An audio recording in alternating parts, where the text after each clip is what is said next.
welcome address, and thank you very much, honorable panelists, for joining from different countries. I can see here Natasha Griffith has joined from USA, from Singapore, from Bangladesh. All of our honorable panelists have already joined. So my part is to introduce the program. So I have my objectives. So first will be the keynote. Our honorable chief guest will present the keynote. Then we have two sessions, panel discussion, COVID-19 pandemic. Session 2 will be the control of COVID-19 pandemic and beyond. And we will have the question and answer session, all panelists, and program resolution. So in the first session, we will discuss about the pandemic potential of the coronaviruses and on COVID-19 perspectives. We discuss about should I be concerned about SARS coronavirus to changing and origination of high pathogenic strains. We will discuss about the impact of evolution and spread of SARS coronavirus to low pathogenic variants. Discuss about the coronaviruses in animal reservoir and putative host of coronaviral diseases. And interesting point, we will discuss that are coronaviral diseases are eradicable. So I am going to explain all the points a little bit more. Discuss about the pandemic potential of coronaviruses. So we know that a pandemic, in a country, to sustain outbreak is something really important for a country. And then we know that pre-symptomatic and symptomatic cases. So 20% of the infections are occurring because of the pre-symptomatic and 80%. So this is the kind of average data. And again, symptomatic host alone should be, isolation of symptomatic host. So is it like that isolation of only the symptomatic host should alone prevent sustainable outbreak? And detection and isolation of the symptomatic host is not always carried out effectively, and detection is a challenging when the symptoms are mild. And efforts to counter pre-symptomatic transmission might sometimes be merited. So these things we should keep in mind when we will be discussing. Should I be concerned about SARS coronavirus 2 changing and origination of high pathogen strains? Here we can see the wave of SARS coronavirus 2 variants from January 2021 to January 2022. We can see here that Omicron has removed all the other variants, and impact of evolution of SARS coronavirus to low pathogenic variant. So on November 26th, the World Health Organization named the Omicron variants. So this is a little bit old data. Here, what we can see is that the local transmission has occurred on almost all the in almost all the countries in the world. Okay, so a little bit lighter one are the Omicron detected typically in travelers, and in other cases we can see here that local transmission has occurred all over the world. So it's the kind of low pathogenic strain comparing with the SARS coronavirus to the COVID-19, the major strain. But what happened? It is, everywhere on Earth. Coronaviruses are in animal reservoir and putative host for coronaviral disease. Our coronavirus diseases are eradicable. We know that in animal, we have found the close relatives of coronavirus. And then in that reservoir, it is actually not causing any disease. They are just reserving it. Then intermediate animal hosts, they are getting infected, and then zoonotic transmission is occurring from human to animal and coming back from animal to human again. In the second section, we will discuss about control of COVID-19 pandemic, and I have divided in different sections. First is the administrative control. In case of administrative control, we know that on Earth, we have experienced effective contact tracing for COVID-19, quarantine, isolation, lockdown. We have in every country, we have experienced all these things. Contact tracing even we have continued until last month in different institutes in Bangladesh also. And then physical control measure, disinfection. We have invented different disinfection material during this COVID-19. And use of masks. We have used cloth masks, surgical masks, N95 masks. One big question is whether we should be using N95 mask all the time, so surgical mask or cloth mask is applicable, and in which situation, which setup, which mask is more applicable. Hand hygiene. For infection prevention control, hand hygiene was one of the most challenging issue till 21st century. But in case of COVID-19, we have seen a bit, substantial progress in hand hygiene. So that is also one point, most important point for physical control measure.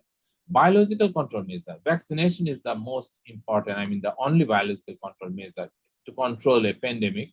And we can discuss about vaccination in adults, in children, in pregnancy. And what should we call it? Third dose or booster dose? And vaccine hesitancy. This is worldwide, it's a big problem, vaccine hesitancy. We will also discuss our panelists. We will request them to answer questions on vaccine hesitancy also. Vaccination program is the effective means of controlling a pandemic, and it will, react like a kind of magic if we can initiate a robust vaccination program for a nation. And how long the vaccination immunity will last? This is another big question.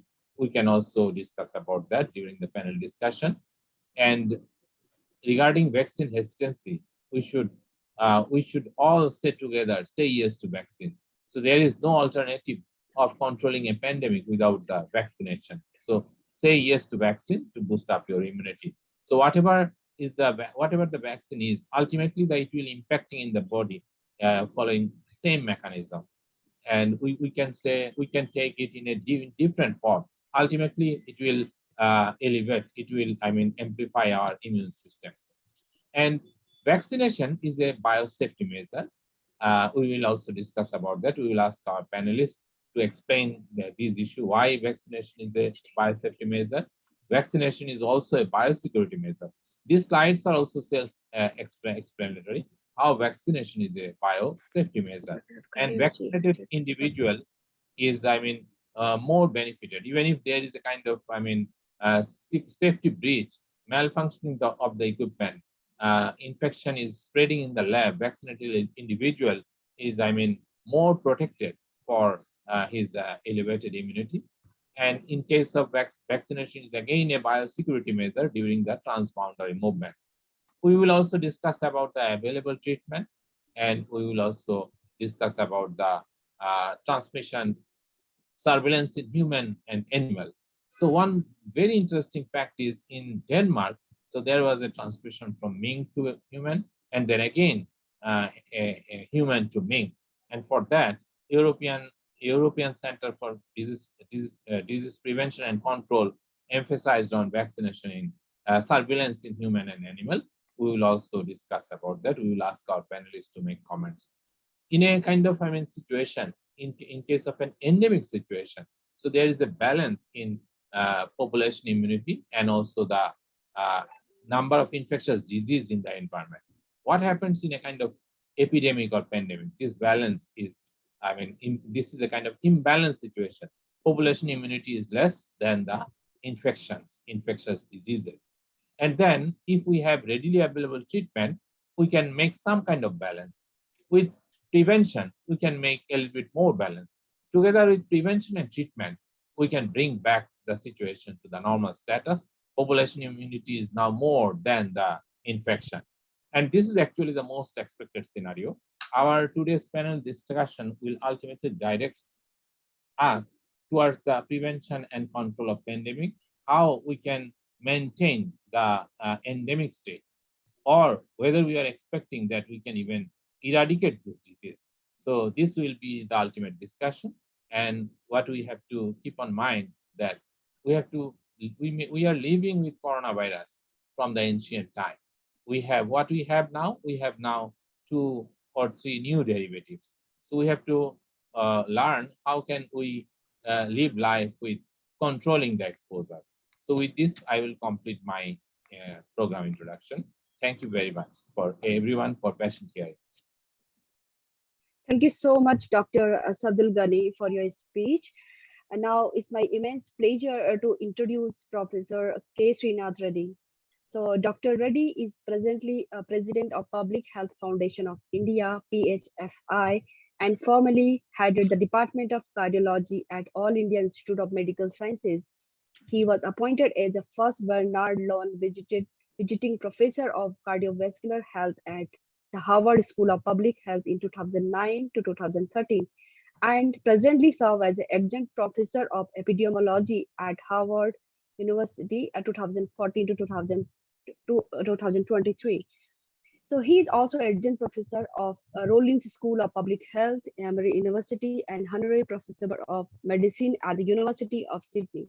So Dr. Reddy obtained his master's degree from Osmania Medical College, Hyderabad, MD and DM Cardiology degree from All India Institute of Medical Sciences, Delhi, and MSc Epidemiology from MC Master University, Hamilton, Canada. So with this, I may request Dr. Srikanth Reddy. So please address keynote address. Thank you very much. So yes, I'm greatly honored to be part of this very distinguished group of scientists who are addressing the challenges that seem to be confronting us at a very peculiar situation in the course of this pandemic, when several people are already declaring the pandemic to be over or to have entered a stage of endemicity, whereas others are still suffering some surges in case numbers, if not in deaths. And fortunately, at least the South Asian subcontinent seems to be doing fairly well at this point in time. And therefore, there seems to be a sense of comfort in feeling that the worst is over and we may never be visited again by the kind of severity that the virus actually imposed upon us during the Delta wave. And with that, as you have seen, as of yesterday, many states in India have started lifting the mask mandate, and many people believe that it's no longer necessary even to wear a mask, even if it is optional.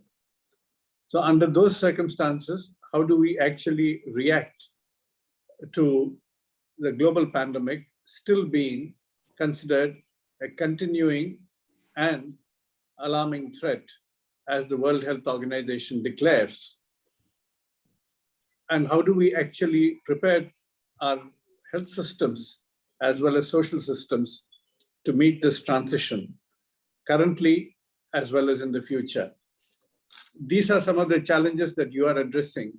And as the preliminary introductory remarks showed, these are going to be addressed in great depth. I am not a biotechnologist, and therefore I'm not sure I'm quite qualified to be the keynote speaker at this meeting. Nevertheless, I'll bring to you my concerns as a public health votary and to some extent a follower of the science, which has to guide public health actions. Therefore, whatever I say may not necessarily carry the stamp of authority of a biomedical scientist, nor that of a biotechnologist, but certainly the interest of a public health exponent who has as much interest as others in ensuring that this pandemic has an appropriate response and a fairly quick end, even if it is a transition to endemicity. And we know it has to be endemic at one point in time.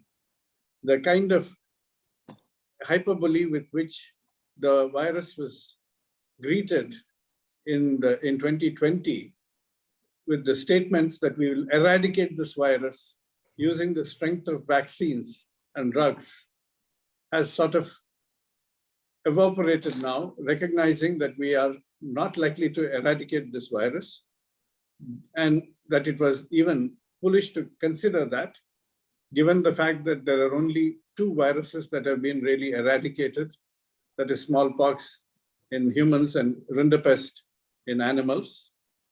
And we also know that in cattle, and we also know that respiratory viruses are especially difficult to get rid of from our environment. So given that, I would like to really visit some of the issues which I believe are of concern, but not necessarily with any sense of authority. But before I do that, let me offer my New Year greetings to everybody, because today 6 states of India are celebrating New Year with different names. And indeed, interestingly, in the Telugu-speaking states, the tradition is to prepare a particular type of dish, a kind of chutney, with 6 different tastes, carrying all the 6 different tastes that we experience in life. And I suppose the pandemic has given us that. The pandemic has given us the fear of severe infection and death. It has also given us an opportunity to celebrate science and the success of science with vaccines. It has also given us anxious moments in terms of how to contain it, in terms of transmission from country to country. And there have been so many other challenges that have come.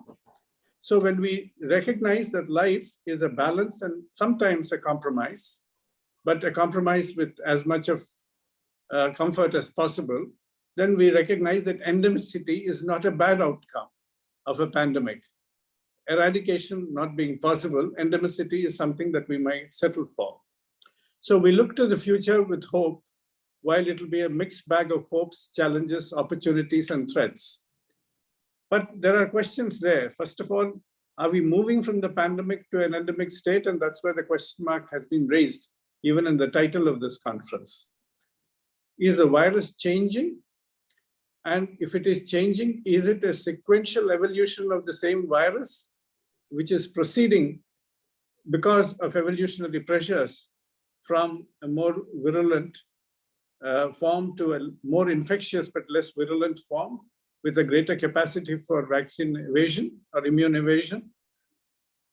Is it something that is happening from the original wild strain of Wuhan to, let us say, the Alpha variant and then the Delta variant and then the Omicron in such a fairly sequential fashion? It does not appear to be so, looking at the genetic structures of the viruses. Or is it a random occurrence of mutants at different times, which are not necessarily related to, but possibly in some cases they do share some of the mutations, but even their evolutionary biology may still decide which variant becomes dominant. If it becomes more infectious in this game of musical chairs, the virus with the greatest level of infectivity and speed of spread will occupy the susceptible human bodies, which are reducing in number. And therefore, even as the musical chairs reduce in number, the virus with the greatest infectivity will prevail. So that is what is happening in terms of the evolutionary biology of this particular virus. Therefore, the question, of course, is the virus changing, even if it is becoming less virulent? Is it only because of the mutations, or is it because of our response measures, the vaccines, the kind of public health measures of masks, containment measures? Is the virus appearing to be less virulent?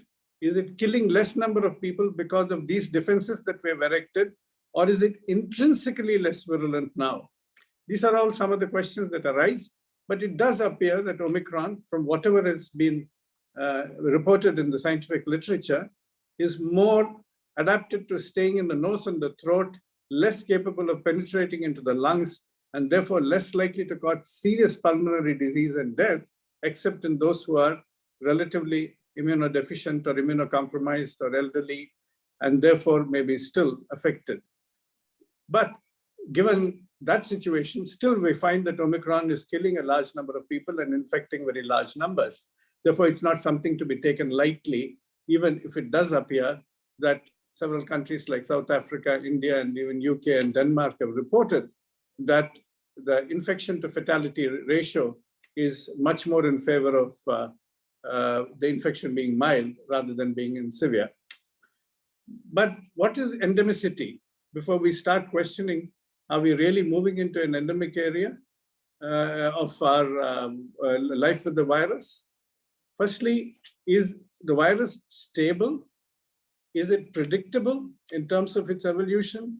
Is it something that we can say, okay, these are going to be the likely behavioral patterns of the virus over the next 6 months? And is it going to be coming at a fairly steady state of maybe some spikes will be there, but no major upsurge, no exponential growth in particular? and no sudden jump in the R0 or the RT, where it appears to be suddenly much more infectious to many more people. So these are some of the questions that will come in. And particularly when we are not sure how to deal with the numbers, because everybody is not getting tested, and many asymptomatic people may never get tested, and therefore even our estimates of R0 and RT may not be very accurate. We may have to depend upon how many serious cases are really referring themselves to the hospital or are being referred to the hospital. So maybe the number of serious cases coming to the hospitals or serious cases dying are going to be the indicator of whether the pandemic is settling down or not, rather than just the case counts. But nevertheless, it does not appear that the virus is inactive any longer. It still appears to be very active in several parts of the world. If you look at Hong Kong, if you look at South Korea, if you look at even cities in China, where of course the numbers are not as huge as elsewhere in the world, but compared to what China has experienced, it's certainly a higher number. And we therefore recognize that there is still a fair amount of flurry in terms of the activity of the virus. Of course, I'm not getting into the debate on where the virus originated, whether it's a lab origin or whether it is a lab leak or whether it is a origin from animals, from animal to human transmission. I do believe it is a zoonotic pandemic. Even if there was some laboratory manipulation and there might have been a leak, the origins are definitely from the bats and most probably from the caves of Wuhan. But interestingly, is it completely a novel virus? So far, it does appear to be so. But there is a very interesting article by Jen Pinkowski, which draws attention to the fact that a Belgian researcher, Leen Wiggin, speculates, and I would say it's only speculation at the moment, that the 1889 pandemic, I'm not talking about the 1918 pandemic, but the 1889 pandemic, which killed 1 million people. And it was considered to be a flu. And it was wrongly ascribed by Richard Pfeiffer to a bacterium and came to be known as Pfeiffer's bacillus. And that particular misconception actually affected even the response to the 1918 pandemic, when many people went after the bacterium, but never really identified the bacterium in any kind of disease. And any attempt to produce vaccines against it also failed. But later on, it's recognized now that 1889 also is possibly a virus, just like the 1918 pandemic was also because of virus. And the 1889 pandemic, according to Leen Wiggin from Belgium, it most probably is a CO43 coronavirus. And it had many symptoms similar to COVID, including loss of taste and smell, seizures, and long recovery periods. Even if the current SARS-CoV-2 virus is a totally new virus in terms of its human exposures, I believe that we have learned from previous coronaviruses that there is a tendency to become much more adaptable to coexistence with humans with far less amount of virulence, because evolutionary biology requires that the virus does not exhaust its host, and therefore extinguishing the human race is not to the advantage of the virus. And therefore it's bound to become endemic at some point in time. But have we reached that point at this time? Perhaps not. I would say it is something like the plane circling the airport. The runway seems to be visible, but we are not yet landed there. We still need to keep our seatbelts on. I believe we are still in that particular stage. Now, the other question that comes in is endemicity secure if pandemic rages in other parts of the world? A mention was made in the introductory remarks that India, other South Asian countries have already reached a quiescent phase of relative comfort, that we are not seeing many cases. And indeed, as I said, the masks are even off as an advisory. But if the pandemic is actually raging in other parts of the world, should we feel totally secure? Or should we wait for the pandemic to settle to much lower levels elsewhere in the world before we declare that we are in a safer endemic zone. We do know that the virus can still infect us. It infects people, particularly when variants are partly immune evasive, and they may not cause severe disease, but they still cause infections. Even the prior infection with the natural virus does not confer absolute protection against a fresh reinfection when the immunity starts fading. And if the virus, which is still actively circulating in the world, recycles itself and re-enters our populations, when our population immunity levels are dipping and falling, then are we likely to get yet another wave? Or will we continue to have some protection, perhaps from as yet ill-understood residual T-cell immunity or something like that? We do not know fully as yet. Therefore, I think we still need to be on guard before we assume that we have attained the nirvana of endemicity where the rest of the world is still battling it. Now, we do know that new variants are emerging, whether through antigenic drift or through antigenic shift. We do not know about antigenic shift as yet, but there is still a scope for antigenic shift, because if the virus is entering the animals and recycling itself back to humans, then there is no reason why it cannot combine with another virus within that infected animal.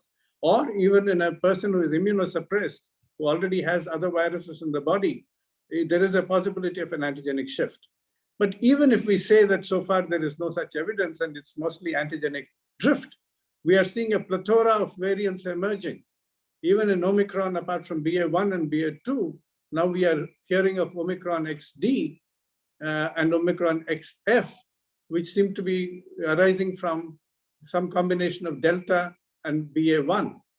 And we are hearing about Omicron XE, which seems to be arising from a combination of BA1 and BA2 with 3 separate mutations as well. So there are some features that are happening in terms of new mutants coming. What is their staying power? Are they only fleeting guest artists appearing in this scene, or are they going to be having a longer playing role? We do not know. But the fact that the virus is still capable of throwing new variants at us, even if there are variant sublineages, is a matter of concern, which means that we cannot say that the danger is past. We can only hope that these variants will be less virulent and therefore posing less of a threat. But will they still cause huge surges as population immunity dips? We'll have to wait and see. Right now, I think it is difficult to say that the whole world has reached a stage of endemicity. Now, the weakest links are going to be within countries and between countries. Within countries, under-vaccinated or unvaccinated population groups and people with very low levels of immunity or fast-fading immunity are going to be the weakest links. Between countries, again, we are going to see countries with low levels of vaccination coverage, where, again, it's possible that immunosuppressed individuals could also develop new variants, like we have seen in South Africa, where Omicron originated possibly, or in Botswana, where it is believed that it might have originated from people infected with HIV/AIDS, or at least the beta variant certainly seems to have originated in an immunosuppressed person with HIV/AIDS. So therefore, I believe we cannot really say that it is gone. And now, I believe that to change the metaphors and use a cricketing analogy, we can relax. There are several restrictions we can remove. Travel bans have never worked. Therefore, travel certainly should take place and there should be no restriction. And we ought to open schools, colleges, and businesses, but with as much caution as possible that we will not have overcrowding in ill-ventilated places. But masks are a reasonable advisory to maintain, but certainly not as a punitive measure, but certainly as an advisory whose value is still to be advocated to people. Just to use a cricketing analogy with which people from India and Bangladesh will be familiar, when the bowling changes from the pace bowler to the spin bowler, you may take your helmets off, but your pads may still need to be worn. So I think we do need some degree of protection because we are not ready to declare the innings and return to the pavilion and take off our pads at the moment. But most importantly, how do we make the transition to endemicity, even as we are moving along? We have seen many other health conditions and diseases being neglected, the entire focus being devoted in terms of what we are doing for COVID. We have seen social systems being disrupted. We've seen economy being threatened. And therefore, even in terms of how do we make adjustments globally and nationally, we do need to really decide how we must proceed, even as we are making this transition from a pandemic to a possible early transition to an endemic state. Firstly, we do need to advise people on the value of protective measures, masks and hand hygiene, and moving in better ventilated areas. That is good for any respiratory infection. And I think that is something, even if it is mandatory, not mandatory, even if it is not accompanied by punitive fines, I think the value of wearing it should be there, because if that becomes the kind of natural response of a person who has a respiratory symptoms, like in Japan or South Korea or elsewhere, it becomes a part of the cultural tradition to accept it, then I think it will be a good service for the future as well.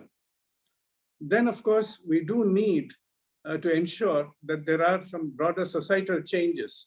We need that our construction, urban development, office plans, designs, all of them have much better ventilation, especially indoor ventilation being absolutely required, and with good air filtration efficiency as well.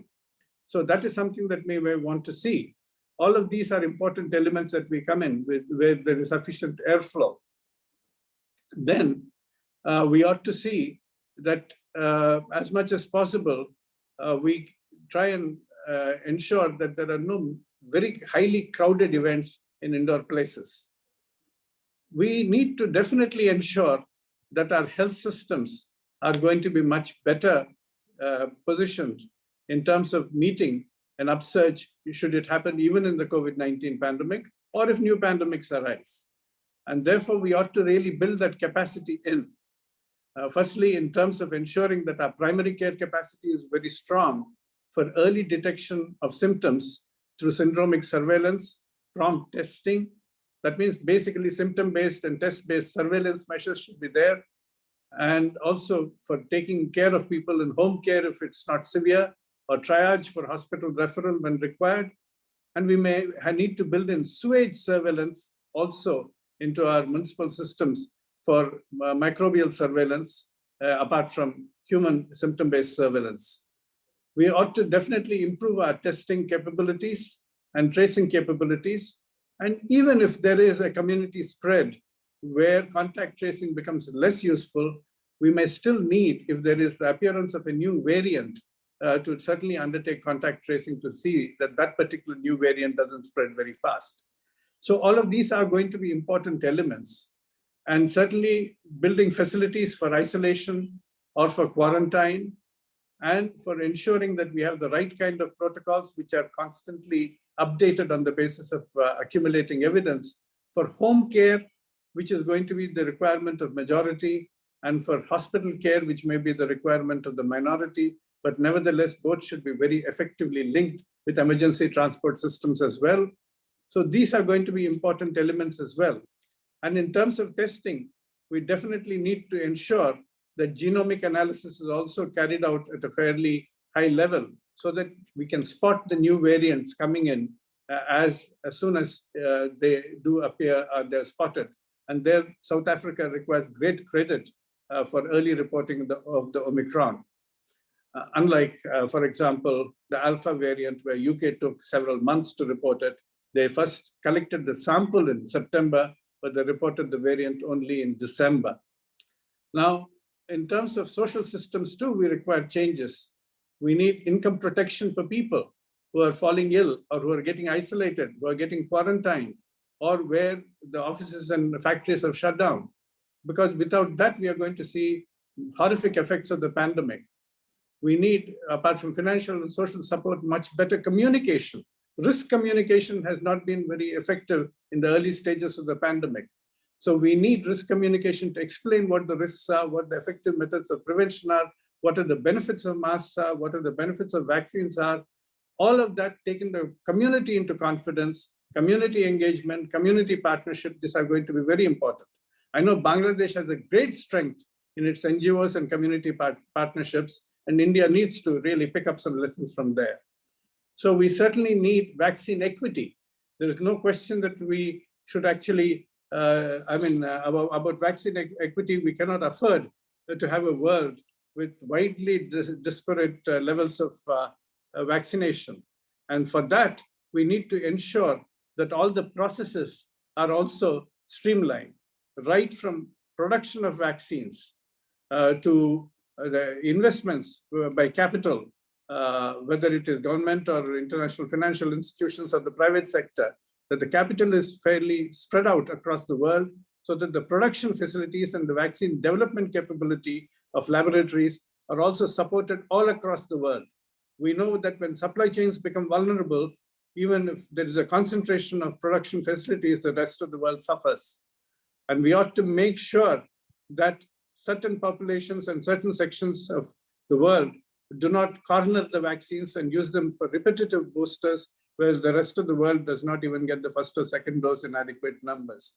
So we ought to ensure that there is vaccine equity that we can definitely promote. And for this, we ought to recognize that during a pandemic situation, we cannot impose IPR barriers, intellectual property right barriers on technologies, whether it is vaccines or protective equipment or testing kits or medicines. And this is where South Africa and India have now put up a proposal in the World Trade Organization, which many of the developed economies are resisting. But we do need to remind them that they too become extremely vulnerable if variants develop in other countries and sneak back into their countries.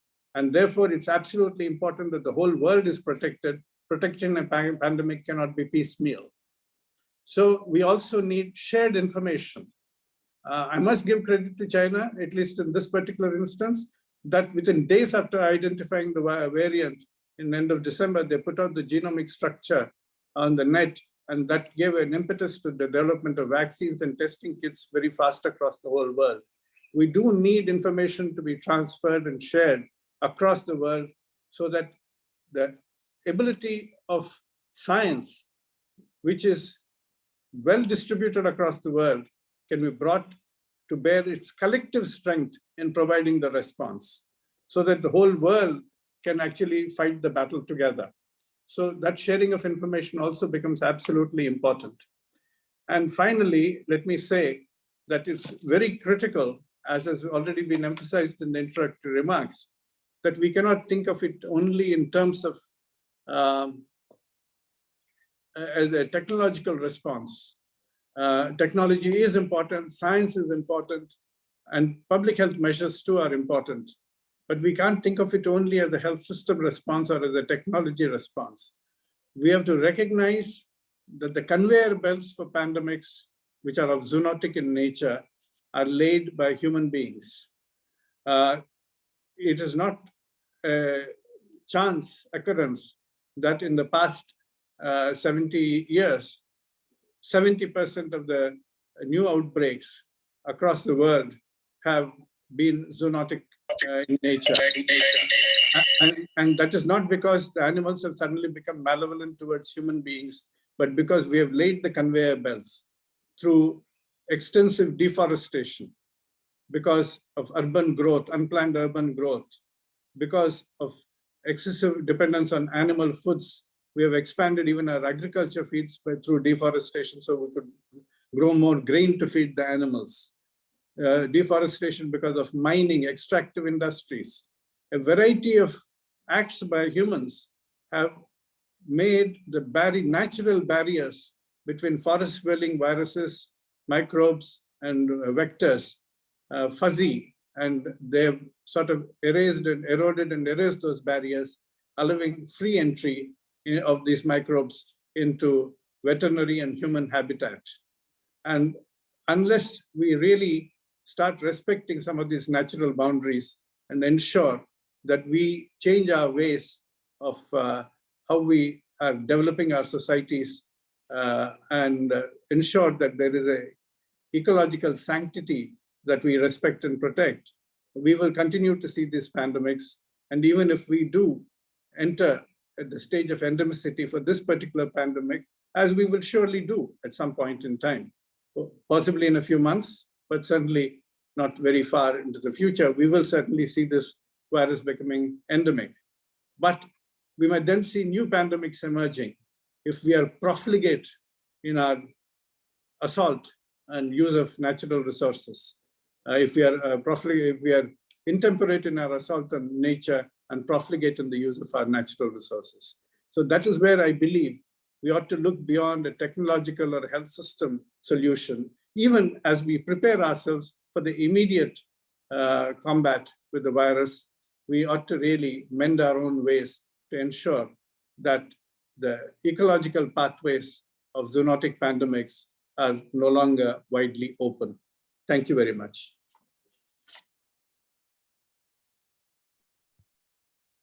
Thank you so much, Professor Srinath Reddy, for starting the session with your impactful keynote speech and for giving a comprehensive overview of this issue to be discussed in the panel discussion in the next few hours. So thank you once again, sir. Thank you for being with us today. Thank you so much. And now, to proceed further, may I now take a pleasure to start our first panel discussion on COVID-19 pandemics. Now, I would like to take this opportunity to invite our moderator, Dr. Lim Yeng Mui, who is a Deputy Director of Institute of Postgraduate Studies and Research, University Tunku Abdul Rahman, Malaysia. So welcome, Yeng Mui. Now, I would like to introduce all our panelists for today. So our first panelist is Dr. Catherine Okay. So Dr. Catherine is a COVID-19 laboratory technical advisor, Nigeria Center of Disease Control, Nigeria. Another panelist is Professor Muhammad Najmul Islam. Professor Islam is a Director of Disease Control and Line Director, Communicable Disease Control Directorate, General of Health Services, Ministry of Health and Family Welfare, Bangladesh. Third panelist is Professor B. Nez Ahmed, who is a country lead AC Ascent Bangladesh and former Director Disease Control and Line Director Communicable Disease Control and Director of General of Health Services, Ministry of Health and Family Welfare, Bangladesh. Fourth panelist is Professor Ahmed Abu Saleh. He's a Chairman and Department of Microbiology, Immunology, Bangladesh, Medical University, Dhaka, Bangladesh. So our fifth panelist is Dr. Mohammed Ghiyasuddin, who is a former director, National Reference Laboratory of Influenza, Bangladesh, Livestock Research Institute, and National AMR expert for UNIDO, Bangladesh. The sixth panelist is Dr. Rakesh Mishra, who is a former director of Center for Cellular and Molecular Biology, CCMB, Hyderabad.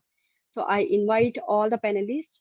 Now, I would like to request Dr. Lim Yeng to start the panel discussion. So thank you so much. Over to you, Dr. Lim Yeng. Okay, thank you so much, Dr. Mata, for the kind introductions, and a very good morning, good afternoon, and good evening to Professor Reddy, Professor Ratana, Dr. Ratnaka, and Dr. Asad Dalgani, and also to all distinguished forum panelists, as well as our respected audience. Thank you so much for spending time with us today to have these great discussions. And before I start the discussions, again, like what Dr. Mata has just mentioned, Professor Reddy, you have made a very good introductions. You have provided us all the insightful informations, for us to have the knowledge, and I think this will bring us to a very good discussion later on. Thank you so much, Professor Reddy, and also Dr. Asad Dalgani, for your great presentations, the brief but very depth information for us to refer as well. All right, so dear panelists, perhaps you can kindly turn on your webcam so that we can have our discussions. Yeah, right. Let's look at the first questions that raised up by Dr. Asad Dalgani just now. Yeah, we would like to discuss about the pandemic potential of coronavirus COVID-19 perspective, which is related to the country. So for this one, what do you think about this COVID-19 perspective based on experience? from our panelists. Who would like to begin with? Can we have our panelists to turn on the webcam so that we can actually refer to? Anyone would like to start first the discussions about the pandemic potentials of coronavirus, COVID-19 perspective related to your country? Right, maybe, Okay, so yes. if Thank you, Professor Rakesh. I can initiate. Thank you. Yes, Thank you. thank you. And I would first like to emphasize and what you just mentioned, that it was really a fantastic keynote address by Professor Srinath Reddy. In fact, he settled all the issues. Actually, if we look carefully, he has covered very nicely and set such a nice, that should be actually converted and recorded and sent to everybody, such an informative thing. And coming to this, the points that we are discussing now, the first point, the very fact that this virus is so infectious is actually what makes it most problematic virus, because even with the small percentage of people being really seriously affected, because the infectivity is so high, it becomes a problem. And of course, infection through air makes it even more efficient. If it was water or something else, one could probably manage with vector even. So that is second thing. And the third thing is it exploits the travel or the movement of the people, and particularly the density of the people in countries, and even in not so densely populated country, people tend to cluster in concert halls, restaurants, and so on. So this virus actually uses all these otherwise very common things in life and poses a threat. I can just mention a little bit more of what Professor Reddy already said, that right now we look to be in very comfortable situation. We have at least some of the countries, there is a lot of vaccination. We have had lots of immunity because of the natural infection. Although of the second wave in India particularly, it has come with a massive cost. We don't want to see that again. But even now, if we have immunity, we have vaccine, the virus is now under tremendous selection pressure to come up with the vaccine breakthrough or immune escape and higher infectivity. And the virus will try and will get there. It is our luck whether it will be more virulent, it will be more killer, or symptoms will be more painful. That all depends really on our luck. But it certainly, the virus is in very crucial test. And the only way we can actually outsmart the virus is if we are constantly monitoring by sequencing that what if there is any new variant that is emerging and can we locally suppress it. That's the only way to do it. Otherwise, we will be just blind, and only when the problem appears, we will start to react. So, which means I just want to really reiterate that pandemic is not over. The virus is down, but it's not out, and it has all the potential. It has shown every month we see new variants coming. Some of them become problematic, but some of most of them we don't notice even. But if you look carefully, genome sequencing, we have thousands of variants that have emerged, and now new credible evidence of recombination of this virus. Although all the recombinants so far what we have seen have not been spreading and probably not so much a problem, but it gives the virus a new mechanism to come up with the more surprising packages for us. So it has huge potential of a pandemic, and this pandemic will get into endemic only if we make some cultural changes and be disciplined. I'm not going to say anything very new, that everybody should get vaccinated and we should use our super vaccine, which is mask, because the virus can find a breakthrough with everything else, but not with the mask. So, All right. So maybe I will stop there and then let others speak, and then we can come back. Thanks, Prof. Rakesh. I think you highlight one point there, high infectivity by the virus, which you can relate to Dr. Asad's presentation just now, the symptomatic and pre-symptomatic kind of infections. So 80% are symptomatic, which we can sustain the virus in the country. How about those at 20% that we can't sustain? So what do you think about this high infectivity, and also how can we sustain the virus in the country under these situations? May I invite other panelists to give your point about this? Anyone? Can I have Professor B. Nazir Ahmad, if you have any thought about that? Okay, Mohit, thank you very much. I think Professor Rakesh quite nicely actually elaborated this. I think always there is potential for pandemic by these coronaviruses. Already we have now 3 evidences: SARS, MERS-CoV, and now COVID-19. And COVID-19 actually ultimately has proved that the virus has so much potentiality that it can actually again come, we don't know. And from Professor Reddy, one information that actually struck me, that the pandemic of 1889 may be due to another actually coronavirus. So 2-3 things are actually for a virus to be pandemic. One is that the changes the virus is having.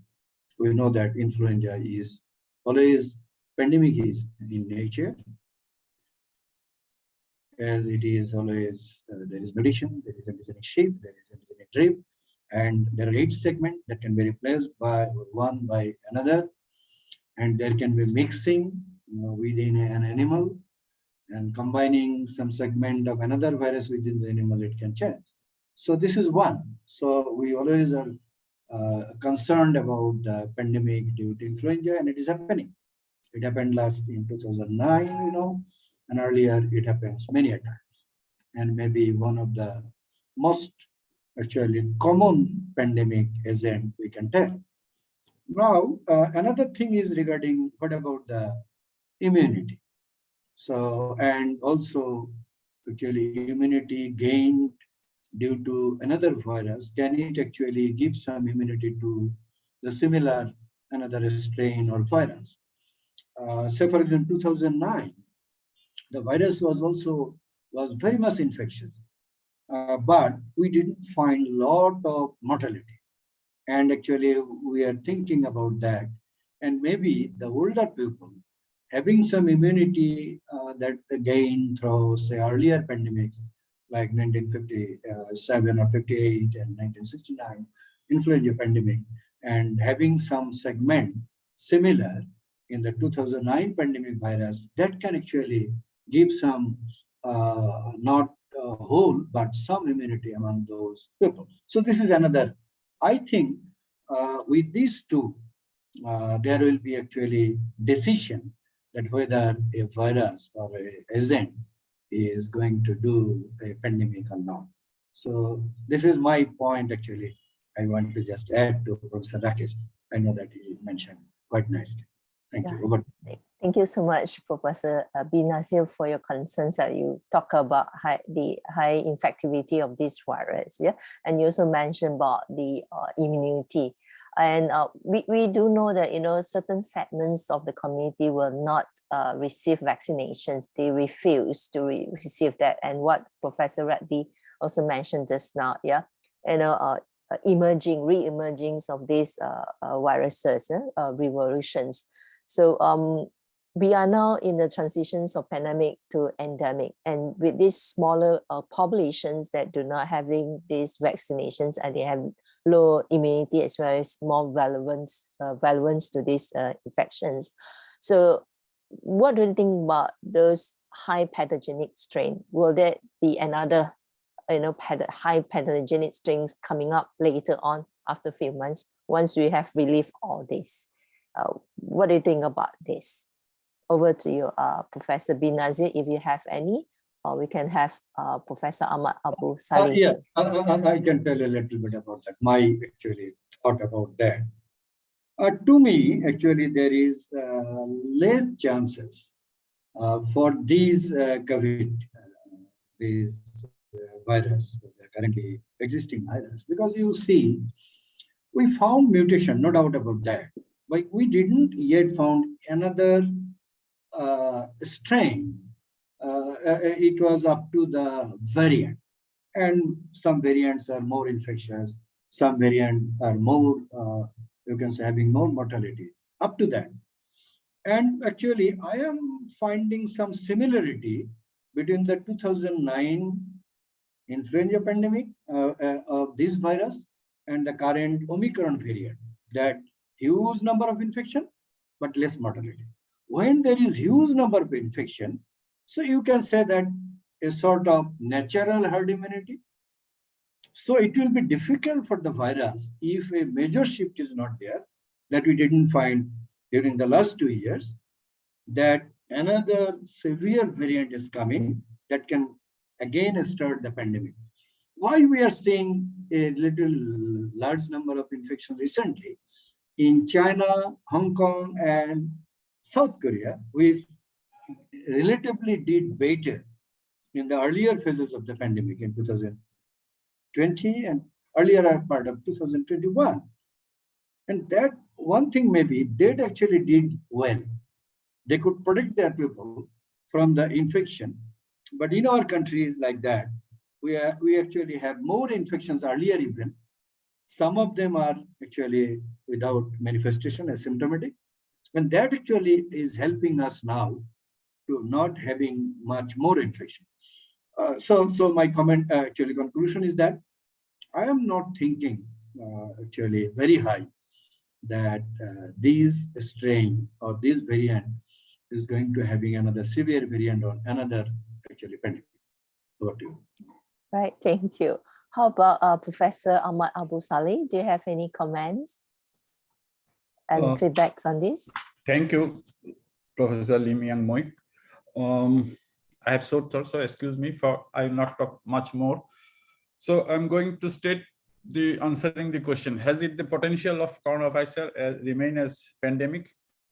The question is still, it is not clear, doubtful. That depends on so many factors.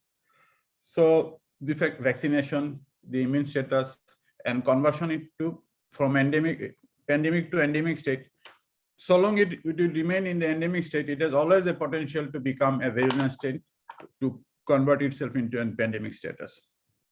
Say if a virus do not mutate like measles, which gives vaccination gives lifelong immunity, but still we have to vaccinate the population because of the newborn and children can get infected.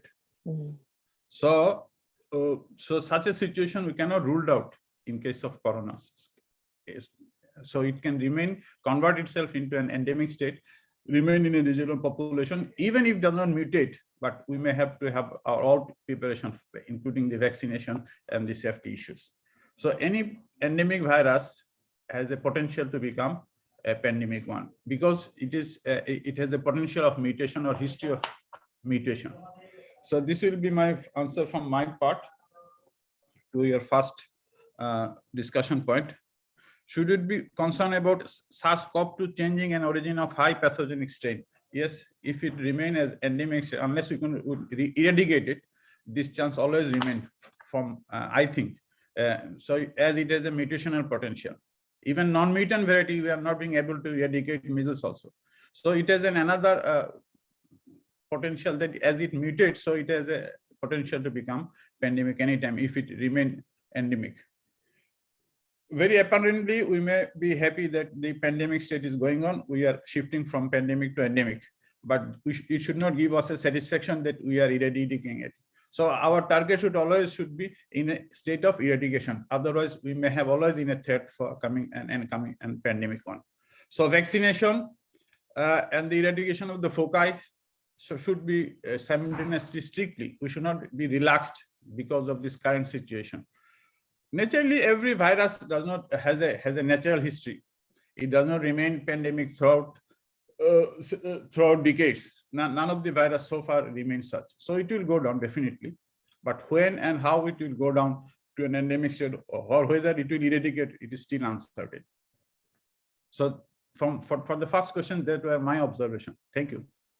Thank you so much for the great summary, sir. I like the comments. Thank you so much. Let's move on to another question. Let's discuss about the impact of evolutions and spread of SARS-CoV-2 low pathogenic variants. So what do you think about these questions? May I have Miss Catherine Okoy to give your comments or any suggestions? Over to you, Miss Catherine Okoy. Are you here with us? Yes, I'm here with you and my camera is on. Okay. Good morning, everyone from this side of the world. And to you out there on the other side, a good afternoon. And I just want to start by really saying Professor Reddy gave a wonderful keynote, and also thank you to all the opening remarks and all the other colleagues who spoke phenomenally about the SARS-CoV-2 virus. So going on to my question, which really talks about the impact of evolution and spread of SARS-CoV-2 low pathogenic variants. In my opinion, I would like to think the SARS-CoV-2 virus is a very tricky pathogen. It's tricky in the sense it actually knows where to stay and ensure it, it really proliferates, because if it's in an organism or a human of really good or high immunity, and then very quickly it's pushed out of the system. And once it's in a host with, or an immunocompressed host, or immunocompromised or immunosuppressed, you find that it takes hold of the system and destroys you in one way or the other, eventually even leading to death. So this virus is really intelligent. It has signals to tell it what to do and when to do it. So we are dealing with a very tricky virus. Now, what I'll really say here is, for the kind of pathogen we are dealing with, it's good worldwide. We should enforce and try as much as possible to reinforce our immune system, because once our immune systems are reinforced by eating the right food, staying in the right environment, then invariably, whatever the virus tries to do, it cannot manipulate and overcome and overshadow our systems. And in that way would be more intelligent than it, and eventually push it out. About it surviving and its potential for spreading, yeah. So take a situation where earlier colleagues talked about vaccine hesitancy, whereby we know vaccination is the surest, is the safest, and even cheapest way of preventing a disease. If there is a lot of vaccine hesitancy, as it is in Nigeria, and then you find out many people who are even malnourished, therefore are already immunocompromised in one way or the other, and should be taking the vaccine to ensure they boost, they keep safe or prevented from the virus. Once all of this is not done, then even the SARS-CoV-2 variants of low spreading nature would eventually, start spreading. And you really don't know what this virus can do, because once it is undergoing the shifting and drifting, which earlier colleagues talked about, it could actually mutate to really high virulent strains. And with these high virulent strains, you can be sure disease severity will be high. You can be sure immune escape would also be high. You could also be sure they would kind of suppress systems in such a way that even the vaccinations would not even be effective. So prevention is always better than cure. The first thing to do here is to ensure we always have, we have all our control measures on, as Professor Reddy had already said. Then we make sure we also advocate, encourage individuals to have themselves vaccinated as well as we are vaccinated, because all of us on this call may have been vaccinated, have full vaccines, even had boosters. But what about family members? What about colleagues at work? What about those in the community? So all this adds up something. We should just ensure people do the right thing, people remain covered, and therefore, once any of these strains, whether highly virulent, highly pathogenic, have all these characteristics, once they infect someone, then they don't have the chance to spread. So once they don't have the chance to spread, before long, you know, the evolution will be reduced. And then we might actually be talking about eradication somewhere along the line. So these are my thoughts on it. All right. Thank you very much. Good. Thanks, Miss Catherine, for the comprehensive, feedback on this. And we also do have Professor Nitish Debna here. Professor Nitish, if you have anything to raise up for these particular questions. Professor Nitish Debna, you are actually in this panel of discussions. All right, it's all right. We're waiting for Professor Nitish to respond. Talking about this pathogenic variants from high to low. Hello, I am now here. Somebody has allowed me to enter. All right, good. Professor Hello. Nitish, over to you, please. Yeah, I just Any want comment? to mention one point. Perhaps our previous speakers have highlighted the characteristic of the virus, chances of getting a more novel variant. I just would like to include one more point in the discussion there. We are aware that this virus has already been isolated from animal as well. The first animal case, as you know, COVID-19 was isolated in 2020 in March from 3 lions and 4 tigers in a zoo from New York. And it has been, already, epidemiologically and also molecularly, it has been concluded that it is a human to tiger transmission. And the latest one, as you all are aware, a worker in, pet shop in Hong Kong came down with COVID-19, and testing revealed that hamster too were infected with COVID-19.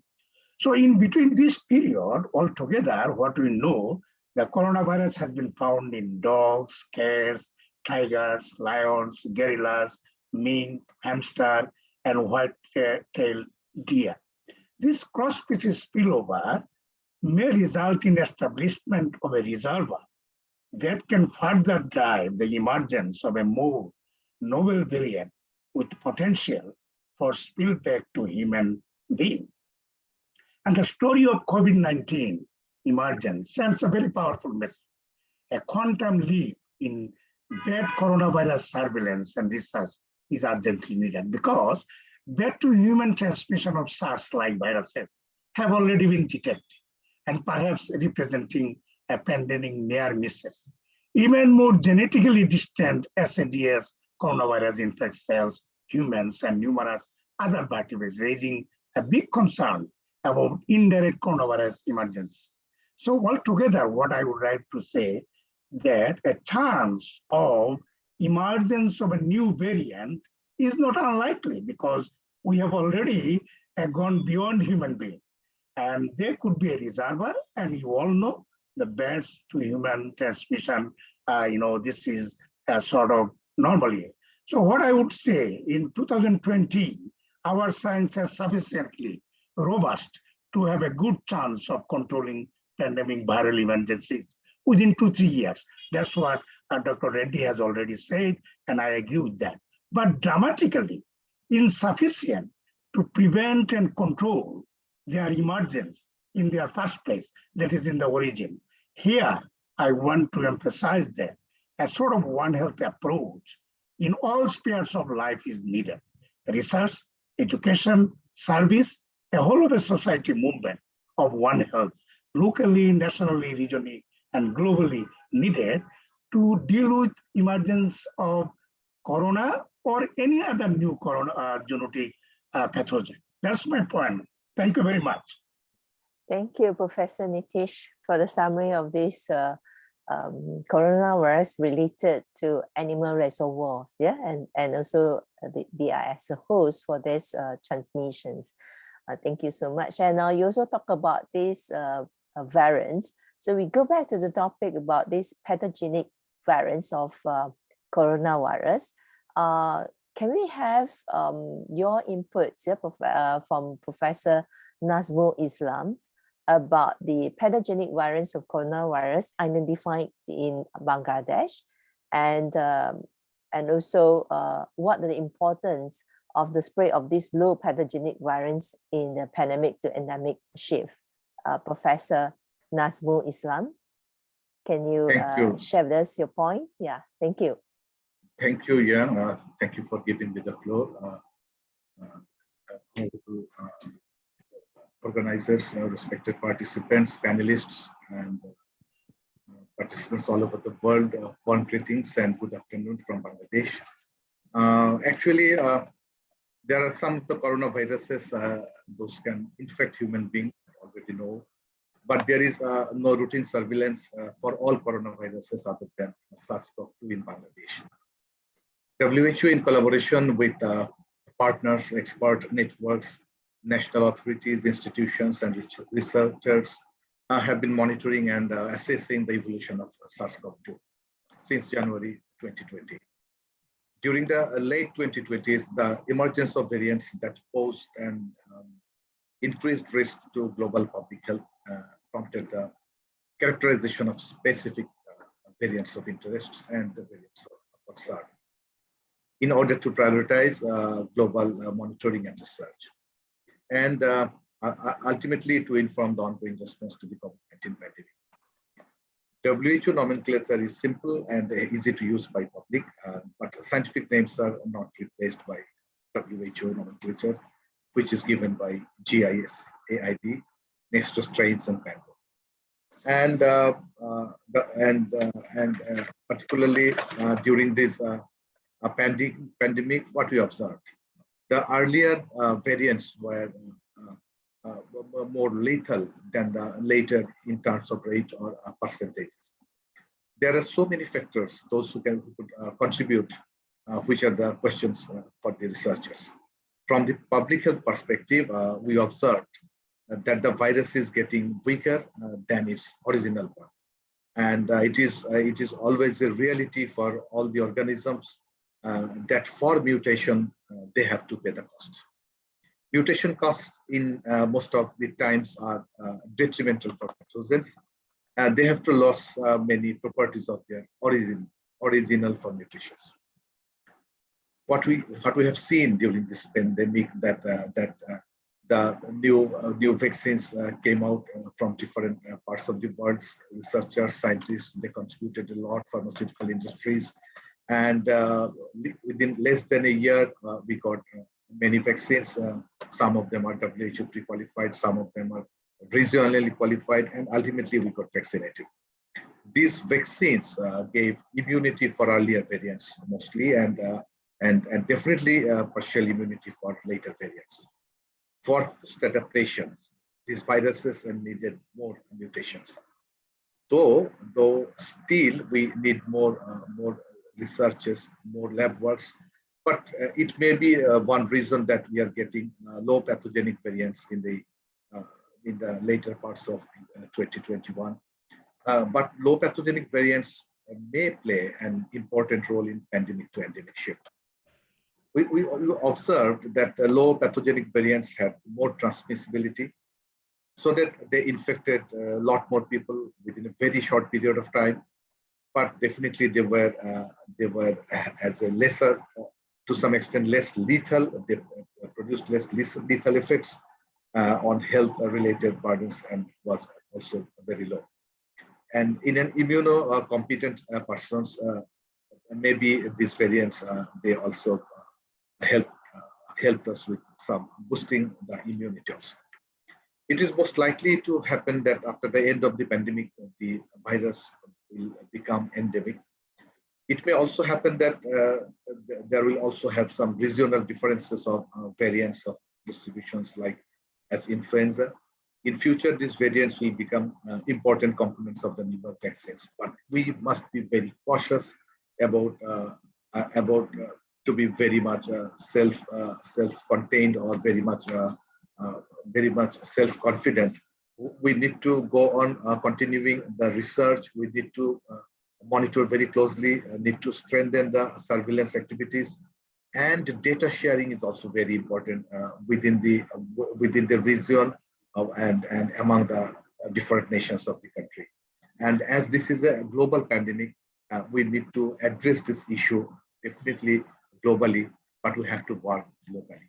Thank you very much for giving me the floor. Over to you. Thank you so much for the valuable inputs. Yeah, may I have Dr. Prof. Rakesh? Do you have anything? You raise your hand. Thank you. Yeah, Over to you.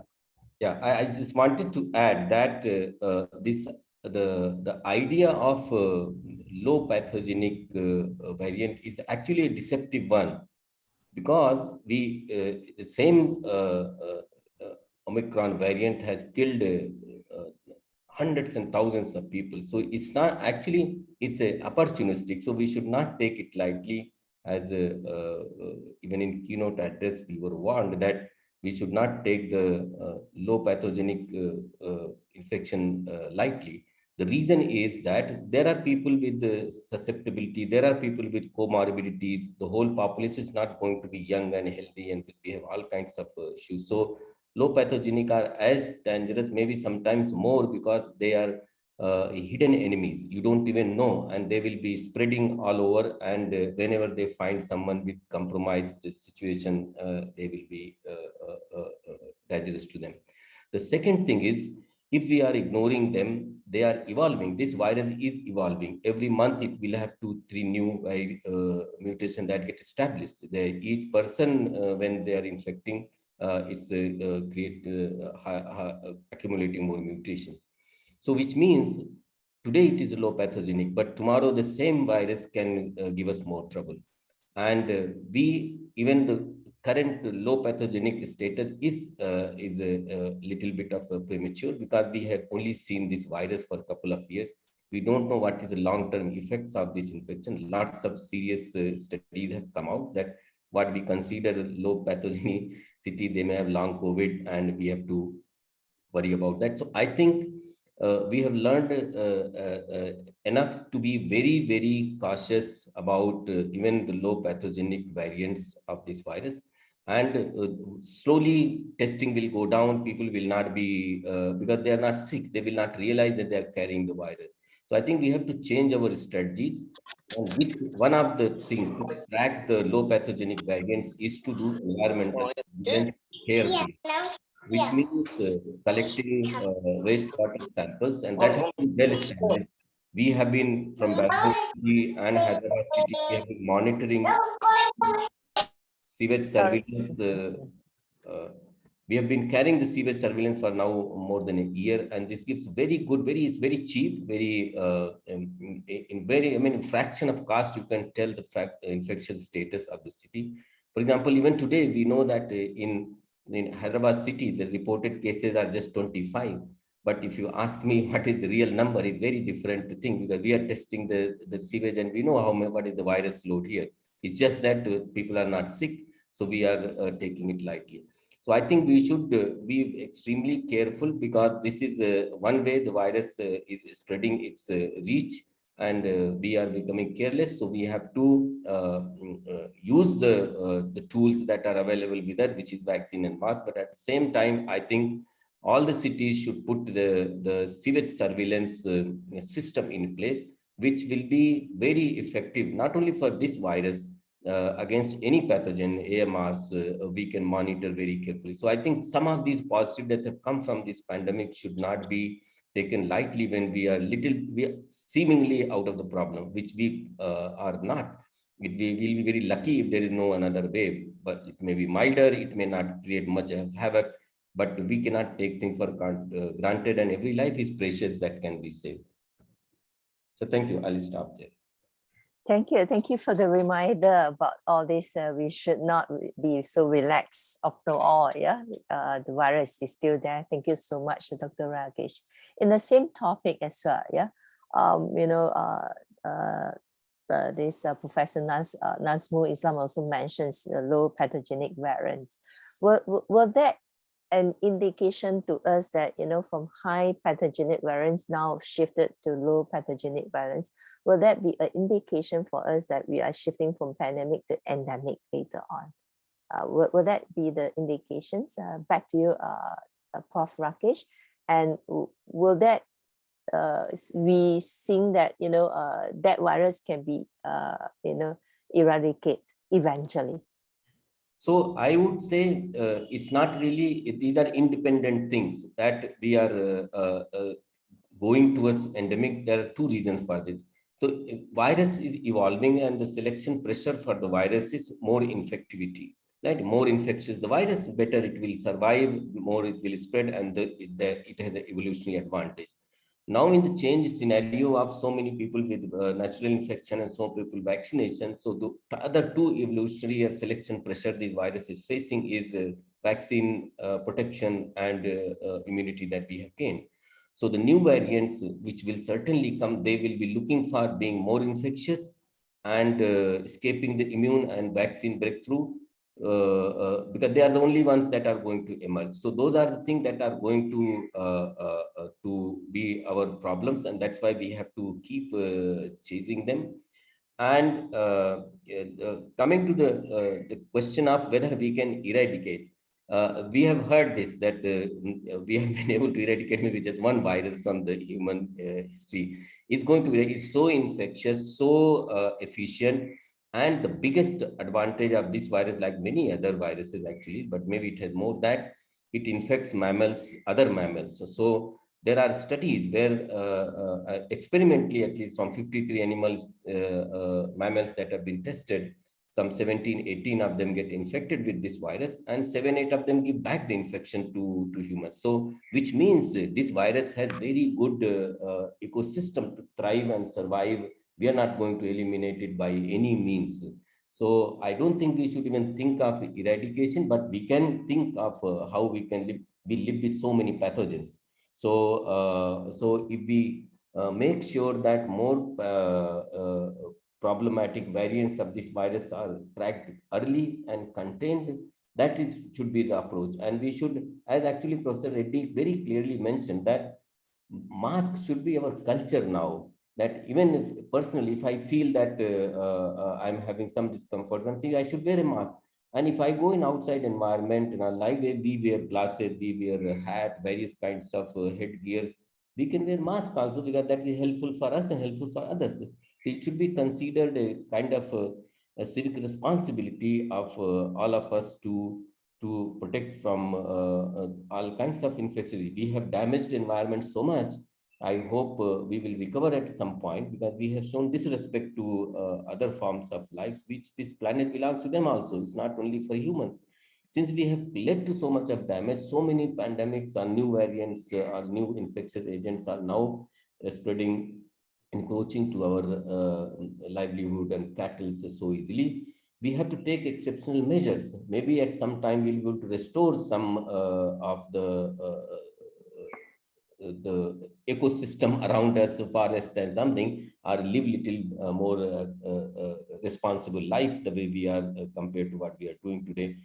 So I think that should be the focus rather than zero COVID or eradication. Those are not going to work. Like travel restrictions, they don't work. I mean, this virus was detected in November sometime in Africa, and within 4 or 5 weeks, whole world has shared the same air to reach. So all of us got infected. The world is so small, and this virus is so smart and so infectious. So we should not waste energy and trying to eradicate that, but rather how to live in safer way with this. Okay, thank you. Since we cannot, make it zero COVID-19, we still have to live with it. So besides vaccinations, I think medications also will come in helpful. So perhaps, can I invite Professor B. Nazil to share with us any other medications that have been used in Bangladesh for treating COVID-19. Yeah.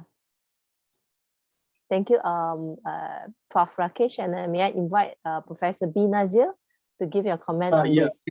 Yeah. Yes, actually, Bangladesh used quite a good number of antivirals and medications for managing the COVID-19.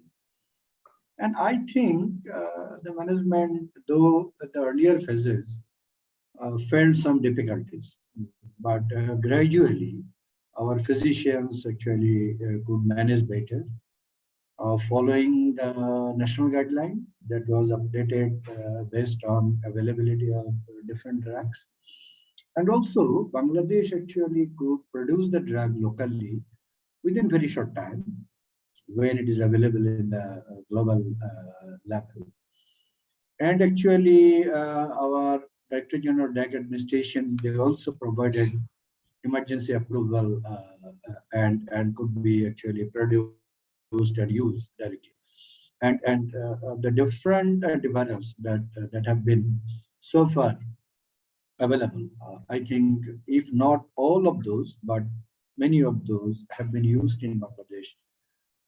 At least I think at the government hospitals, the physicians really go rationally following the guideline, though in some private hospitals, we have some experiences that some drug that were used cannot always follow the national guideline. And sometimes the patient has to incur quite a huge cost. You can say out-of-pocket expenditure was catastrophic in some instances, along with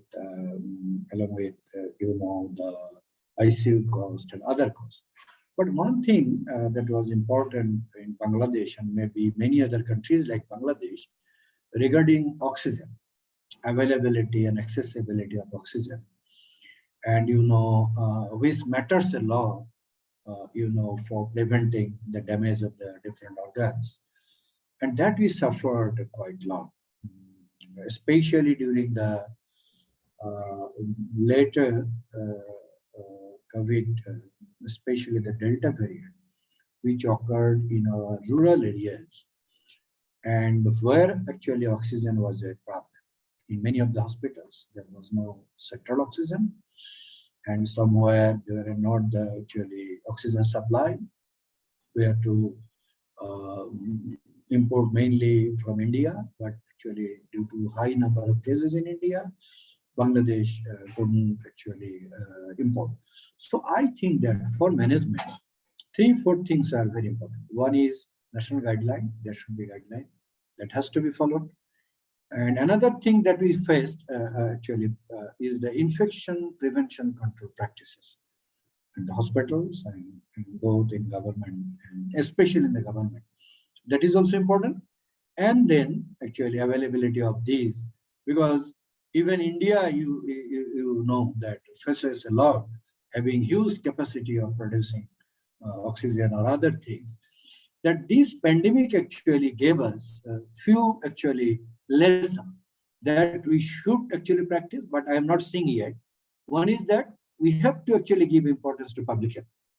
We have to give importance to prevention of the disease. No country in the world was able to handle the cases when it is coming as a patient. Even USA, even the European countries. If we are very fortunate, the developing countries, that we had not that many cases being admitted in hospital. Otherwise, that could be a huge catastrophe. So from this, not only for developing countries, but even the developed countries should concentrate more on public health, in prevention of disease, in elimination of disease, and also keeping the capacity for responding to outbreak at the initial stages so that it doesn't actually spread along. So I think those lessons should be, we have and follow. Thank you. Okay. Thank you, Professor B. Nazir. Thank you so much. So here comes to the last sessions for this first panel discussions. I would like to thank all the panelists for your very useful information provided and all your inputs. Yeah? Thank you so much. Let us hand over to Dr. Martha to continue with the second sessions. Thank you so much. Thank you so much. Over to you, Dr. Martha. Yes. Thank you very much, Dr. Mui, for coordinating the session. And thank you so much, all the panelists, for such an insightful and valuable discussion. Now, moving forward to the next session, a second panel discussion on control of COVID-19 pandemics and beyond. So now I would like to take this opportunity to invite our moderator for this session, Dr. Asadul Ghani, who is the president of FABA and FABA Bangladesh chapter and chairman. So welcome, sir. So yes, sir, I will now I will take an opportunity to introduce our panelists. So our first panelist is Dr. Alubuddin Negedu, who is a technical lab advisor to the DZ and NCDC International Health Regulation Strengthening Project UK Health Security. Second panelist will be Dr. Natasha K. Griffith, who is Associate Director of Operation High Containment Core and Georgia State University, Atlanta, USA. Our third panelist will be Dr. Ranga Reddy Vuri, who is the President, Infection Control Academy of India and Honorary Professor, University of Hyderabad, India. Fourth one is the Miss Chok Mi Len, who is the Director of Facilities and Engineering Services, National University of Singapore, Singapore. So Professor Nitish Devnath, who is a fifth panelist, who is a former Vice Chancellor of National Coordinator and One Health Bangladesh. Our sixth panelist is Mr. Rije Ahmed. Mr. Ahmed is Executive Editor of Dhaka Tribune, Bangladesh. Another is Dr. Ferry Arya, who is Occupational Health Physician of CPP and General Practitioner of Besaki, Indonesia. Mr. Lebieng Levinus, Director of Laboratory Biosafety Services Center for Integrated Health Program, Nigeria.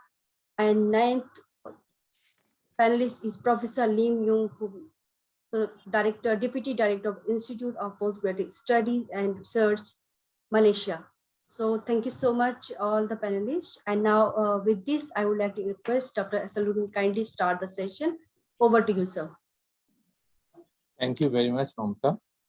I think I am audible to everyone. Yes, sir, you are audible. Yes. First of all, I would like to thank Professor Srinath Reddy for creating this, concrete stage for this, panel discussion. It was a highly valuable. I hope this presentation, this program will be recorded and we will have the YouTube link. Am I correct, sir? Yes. Divya, can you please confirm? Yes, sir. Very good, very good. Thank you very much. One thing, I will not take much time. I will ask all our panelists specific questions to answer. But before going to that, I am remembering about Miss Catherine. Miss Catherine mentioned about this, one of the very well-known terms. Prevention is better than cure. We all know about that. But one thing we always miss, awareness is the basis of prevention. If we are not aware about prevention, if we don't know how to prevent, we have a huge lack in awareness. And that's the reason today's entire program is a kind of awareness session for the pandemic to endemic shift. What we need to do, we have to be aware of all the processes, policies, procedures, and we have to identify from this, we are interested to identify from this panel discussion, what we need to do. And that's the reason first session was to raise all the risks and assess the risk and ultimately conclude the resolution, how we actually play the role in the pandemic to endemic shift. And what should we do for not actually reversing it back? So that is the important point I would like to mention. And one thing I may forget, I can see here in the in one window our colleague from Pakistan, Dr. Ikram. Are you still with us? Dr.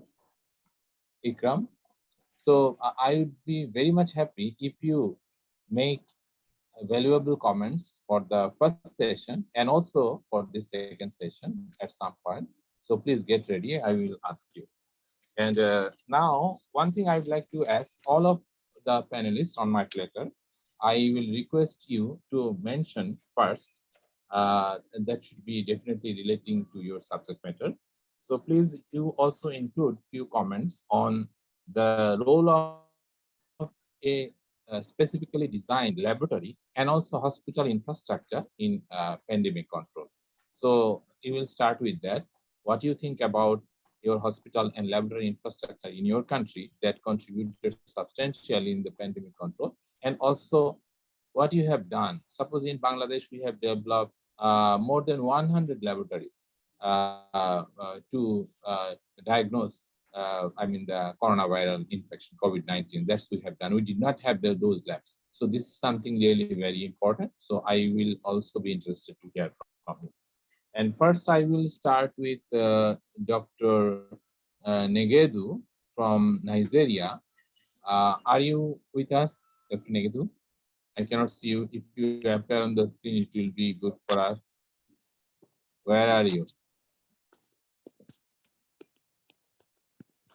Yes, my specific question to you, can you please tell us from your experience, what is the effective physical control measure? So we will be discussing here the different control measures for COVID-19 pandemic.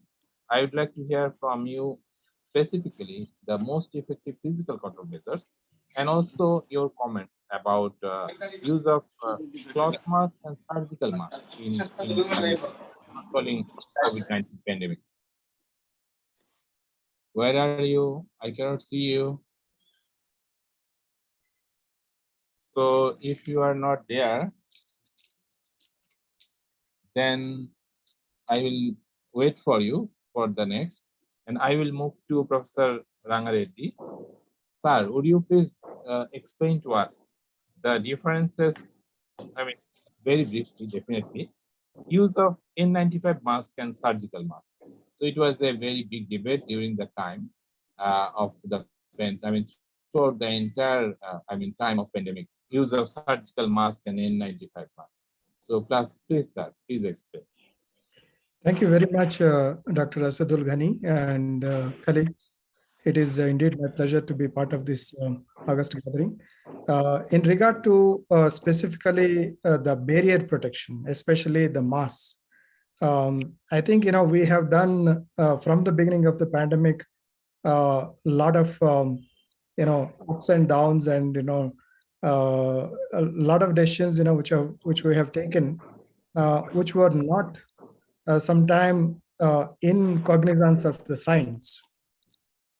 Initially, we talked about only N95, then we talked about surgical masks, then we said, any barrier is okay, even the cloth masks are okay, right? But in the whole process, I think, we forgot the science, and we forgot to first of all understand what is the purpose of actually using a mask, right? The purpose, in this case was to protect ourselves from getting infected, and those people who are infected not to give actually the infection to the others, right? Usually in the peacetime, when we are not in the pandemic, we used to use N95 masks only for those infections which are airborne and also highly contagious, right? Whenever we are isolating the patients in the isolation rooms, we used to use the N95 masks. And in those situations when the infections are not very highly contagious, we used to use 3-ply surgical mask, right? When it comes to the pandemic situation, especially the COVID-19, it is very clearly understood that the normal cloth masks would not work. If you are working in a very high risk area, N95 is a must, because you are going to have a high level of presence of the virus particles and also other particles, and N95 is a must in the healthcare institutions and also where there is a high traffic and high crowd. But if you are actually working in normal circumstances where there is a small thin crowd and you are in the houses or the offices with normal distance maintained or the adequate distance maintained, like what we talked about, 2 meters or the 3 meter distance. In those cases, probably 3-ply mask was more than sufficient. If I may use this occasion, Dr. Azizul Ghani, because I have to travel a little bit, I make a couple of comments a little ahead. Is it okay? For Definitely, sir. You can also, conclude with a take-home message for us. Absolutely. Then you are free. Yeah, thank you so much. Today's topic, I think, is very timely. Like Paul Bryant says, when you make a mistake, there are 3 things you should ever do about it. First of all, admit it, learn from it, and do not repeat it. I think, today's session is precisely about admitting it, learning from it, and also, ensuring that we are not going to repeat any of the mistakes what we have done. I do understand that, in a pandemic situation, when we have an emergency, not everything, we can do in a fashion, how we can do it in a peaceful time. A couple of things, what we have learned very, very clearly. I think, it is also very prominently coming up from whatever has been told by the speakers before me, especially by Professor Ben Nazir, Professor Reddy, and others, that with coronaviruses probably achieving eradication or herd immunity doesn't look a reality. Hybrid immunity is something probably we can at best look at as an option. The talk about elimination or eradication is a futile exercise. Probably, we need to live with it. And the current situation in China, the South Korea and Hong Kong very clearly shows that zero COVID policy is not tenable. Not tenable, because China has taken a very stringent zero COVID policy. The population did not actually get the hybrid immunity, which seems to be, working very well for some of the South Asian countries, especially probably in the Indian scenario. We see that probably it is working, which is having its own positive impact on the population. Going ahead, probably one of the key messages what we can take again from the COVID-19 is that early detection is our mantra for the safer future of the humankind. We probably need to invest into the platforms where we can very quickly ramp up the kind of medicines and also the vaccines, probably a Vaccine X or the Medicine X, kind of platform, which can give us, a very quick ability to ramp up the manufacturing and also make availability of those doses which are required to contain the disease, right? And we probably also had to learn, I think, be very transparent and also share the information as quickly as possible.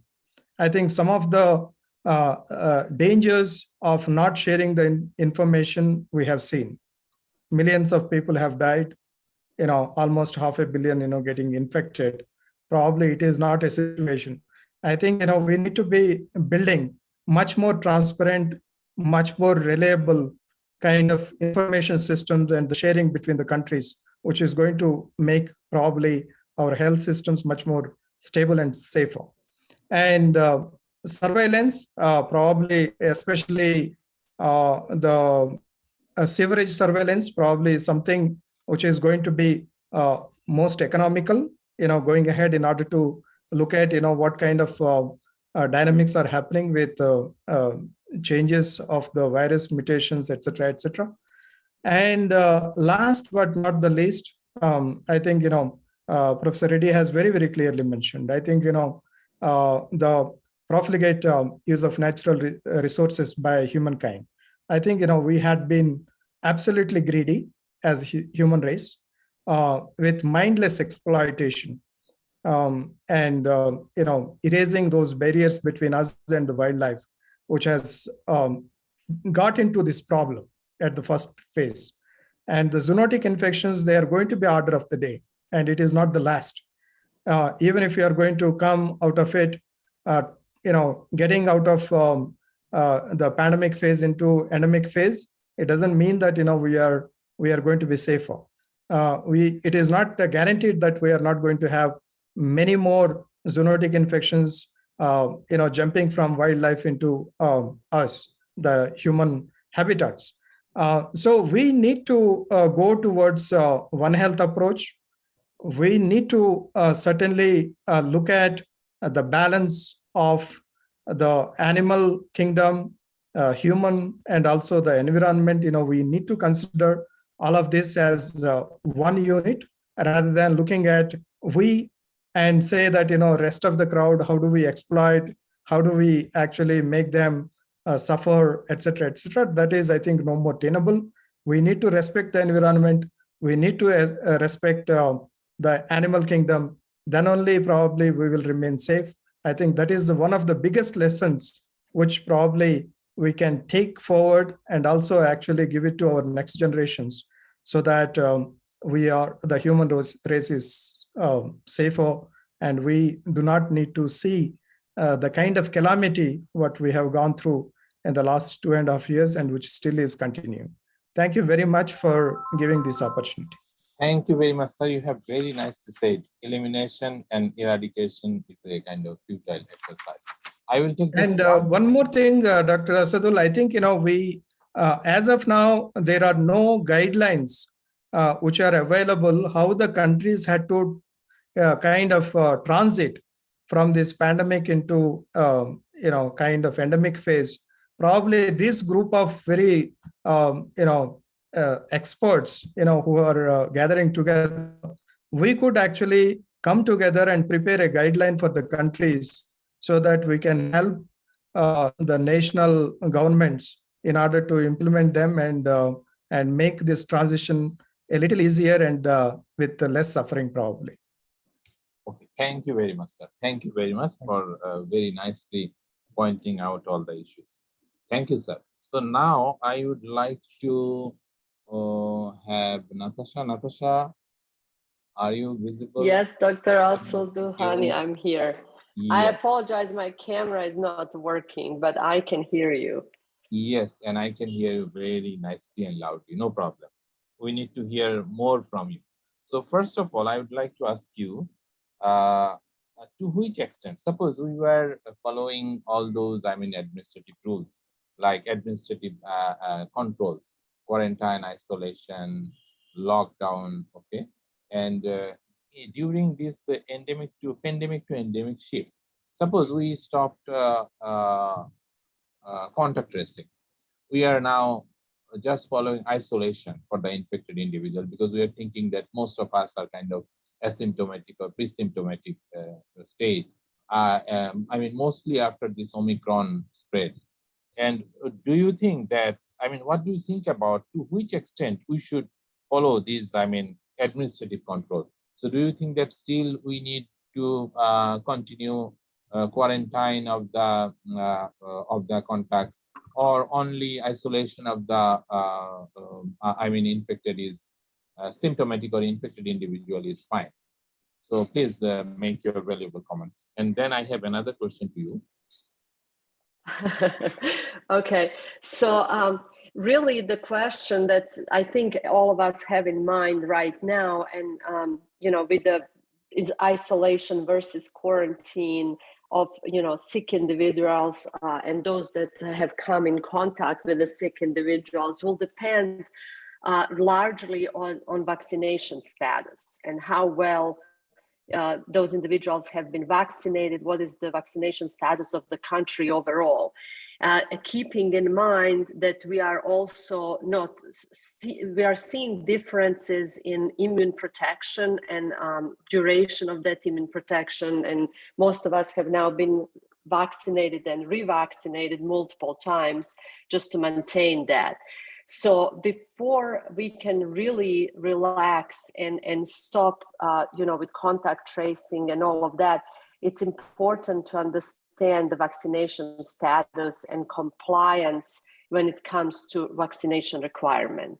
So I do agree that, we are probably relaxing a little bit more now and, isolating individuals that have been, sick or are sick. And as I'm sure you've been seeing the recommendations, even in the US, keep changing almost weekly about the requirements, what you should do if you are sick or if you are in contact with a sick person. And so I think moving forward, it is probably not realistic to keep spending huge amounts of resources to do extensive contact tracing, especially in a well-vaccinated population, and then do quarantine of those individuals for multiple reasons. I think everybody's really tired at this point. Somebody mentioned awareness. I think awareness in one way has been raised, so people are aware and know what the 95 mean and what surgical mask mean and things like that.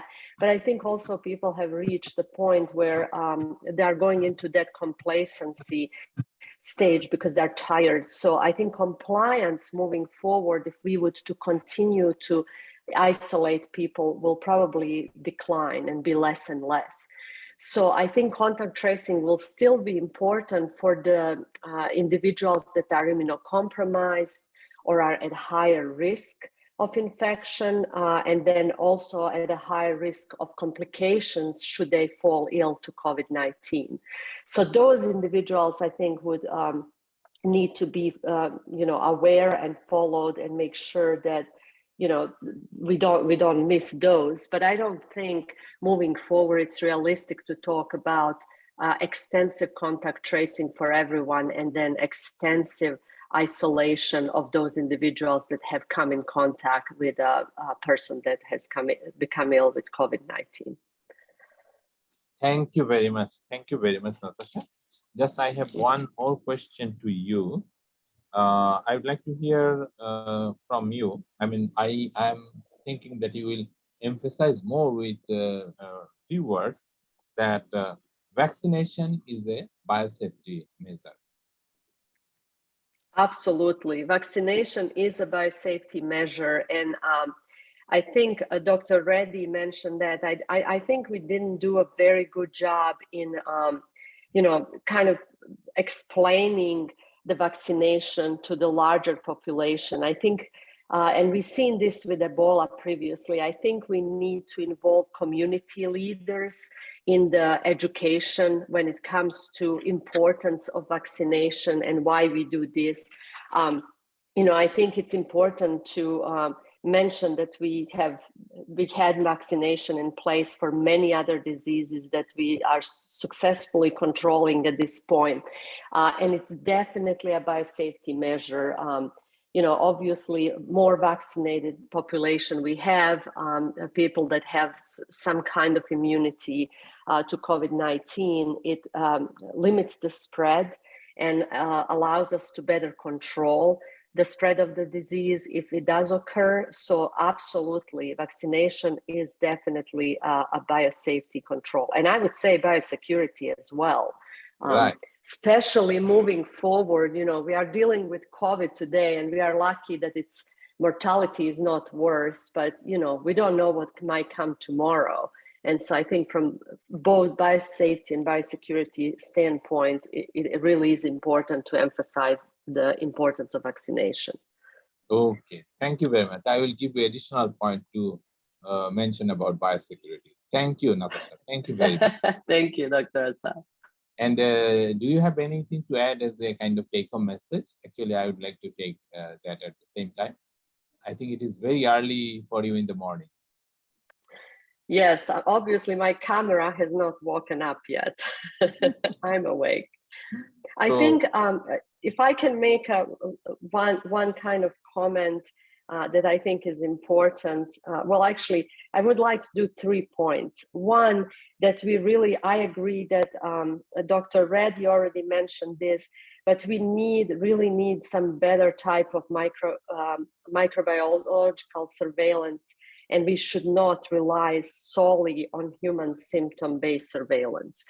I can remember, when we talk about diseases, every disease I can think of starts with flu-like symptoms. So how do we distinguish what really is of a concern, especially in an epidemic or pandemic situation versus not? I also think that we need to work a little bit more on telemedicine and home care. And again, this is important from both biosafety and biosecurity point of view, because can you imagine you have a surge of people coming into hospitals that potentially have contagious disease and, putting at risk not only our first responders or first line of defense, but also additional people that are in a hospital for different reasons. And along those lines. So we really should spend some time working on that. And then lastly, I want to make sure that I think what's important for sustained behavior. So we talked about, how to get people to comply with vaccination regimens, how to comply with wearing a mask and all of that. I think we have to go back and think on the basics of human behavior and what we need to sustain that behavior. So I think we've done pretty good job with making people understand what the risk is, especially with COVID-19, and understand the benefit of protecting themselves and keeping distance, wearing masks, getting vaccinated. But then, there's always a question of resources. Do we have resources? We can't have people request people to, get vaccinated or wear a mask if that cannot be provided to them. And then also, I think it's important to make sure that they understand and have skills to protect themselves and believe that they can protect themselves by using these measures that are in place. Only then we can have sustained behavior towards vaccination regimens or, like I said, mask wearing and other types of protection. Thank you, Dr. Hassan. Thank you, Great. Again, you are reminding me, prevention is better than cure, but awareness is the basis of prevention. So without awareness, we cannot expect sustained behavior. Thank you very much, Natasha. Thank you. Thanks a lot. Now, I would like to move to Milan. Are you ready? Yes, we know, we have heard many good things about, Singapore. Control of the pandemic in Singapore. I think our colleague, Professor Rakibul Islam is still here with us. Rakib, you are with us. During the entire, peak pandemic season, Rakib was in Singapore and I was hearing many things about Singapore. So my first question to you, or I would like to hear from you, effective administrative control measures that were taken in Singapore for controlling this pandemic. Okay, so, Asa, could you repeat the later part of your question? I couldn't hear you. Yes, effective administrative control measures. That was taken during this pandemic control in Singapore. Okay. Okay, what Singapore do, there is nothing much different from the rest of the country, except that we adapt the control measure, the quarantine, the contact tracing, and the isolation facility, adapt to Singapore environment. And with the main focus not to stress the healthcare system. Okay, so we adopt a more incremental approach rather than an immediate approach so that we don't stress the healthcare system. At the initial phase, we call it circuit breaker. We don't call it lockdown. Circuit breaker, where the isolation and it is pretty much as a stopgap measure to how to say, it was kind of like another version of lockdown. But in the course of time, we we sort of how to say a relaxed phase by phase. We go from circuit breaker to phase 1 to phase 2, but the initial phase is still very much all the positive cases taken care by the healthcare system. As time goes by, when we understand the virus better, the isolation period from 10 days reduced to 7 days, reduced to 5 days. In fact, the close contact initial from 7 days to 5 days. At the present, the close contact, those close contact are only as long as you are ART negative, you can still go out, you can still go to work. So we have this safety measure for the public, even for family. How many visitors can you afford a day? Okay, it's as stringent as 5 people, unique visitors per day to any 5 at one time. And now we relax to 10%.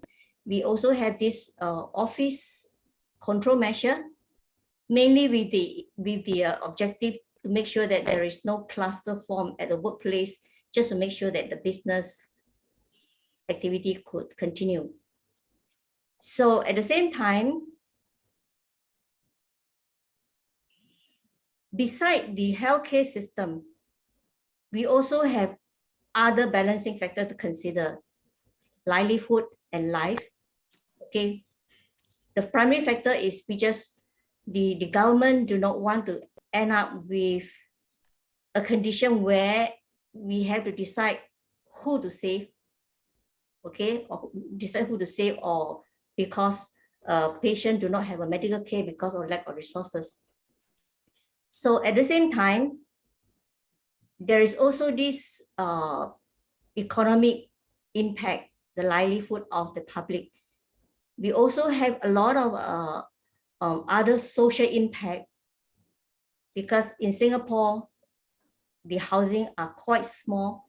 So if you are isolated and stay isolated at home for too long, in fact, we have this reported case of increased domestic violence. So all these factors taken into consideration. So we have phase 1, we have phase 2, and the latest we call it endemic, shifting to endemic that we no longer have that kind of restriction. And the healthcare initially that are all focused and centered by the national healthcare is being distributed to the frontline general practitioner. So the general practitioner, they are doing most of the diagnostic to say that only severe symptom, you need to go to hospital. If you are not severe symptom, just go to the GP. In fact, if it is just very mild symptom, you don't even need to go to the GP. You don't even need to report. You don't even need to an MC to just isolate at home. So quarantine, starting from quarantine at the isolation center, in a quarantine hotel, to quarantine at home. If you are not severe, you can quarantine unless your home is not suitable for self-quarantine, you can quarantine at an isolation center. So the phases the relaxed phase is done on an incremental basis. At the same time, we are already, should the pandemic being switched, okay, reverse to the endemic, reverse to pandemic, we are always ready to, to adopt a more stringent measure. So that's basically the whole concept of how Singapore basically is to reduce, to make sure that everyone has got the right medical care. That also the reason why Singapore has a very low death rate. Thank you very much. So I have one more point to, one point to address to you, to make some comments. So did you see any vaccine hesitancy in Singapore? So if it was there, how you have overcome that? Yeah, I couldn't hear you very well. Sorry, Saad. I'm talking about vaccine hesitancy. So was it there in Singapore? vaccine. I mean, the people, they were not interested to take vaccine, or they were Okay, not, deciding whether definitely. take or not. Okay. Yes, definitely there are still people who are How still. Singapore overcome that situation? Okay, Singapore, we have this vaccine differentiated policy. So there are quite a handful of population who are quite adverse or resistant to vaccination. So until the government come out with a policy that unless you are vaccinated, you cannot go to shopping center. Unless you are vaccinated, you cannot go to any restaurant and eat. So this does help to some extent. At the moment, more than 80% of the population is vaccinated and they are all with third dose. There are still a small amount of the small number of population that are not vaccinated, either because of medical reason or some they are still of a personal reason, but the rate is not high. Okay, okay. Thank you very much, Mila. So, if you want to say specific take-home message for us, you have 1 more minute. Okay, take-home message. Just like the rest of the panelists have spoken, that we have to live with COVID. I don't believe we can eradicate. We have to live with it, but I do not think we have to be very panic. Right, we are still in control.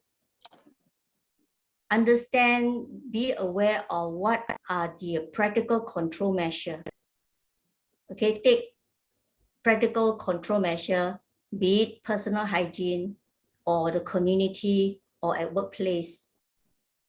And hopefully at the same time, we complement with scientist discovery on microbiology surveillance.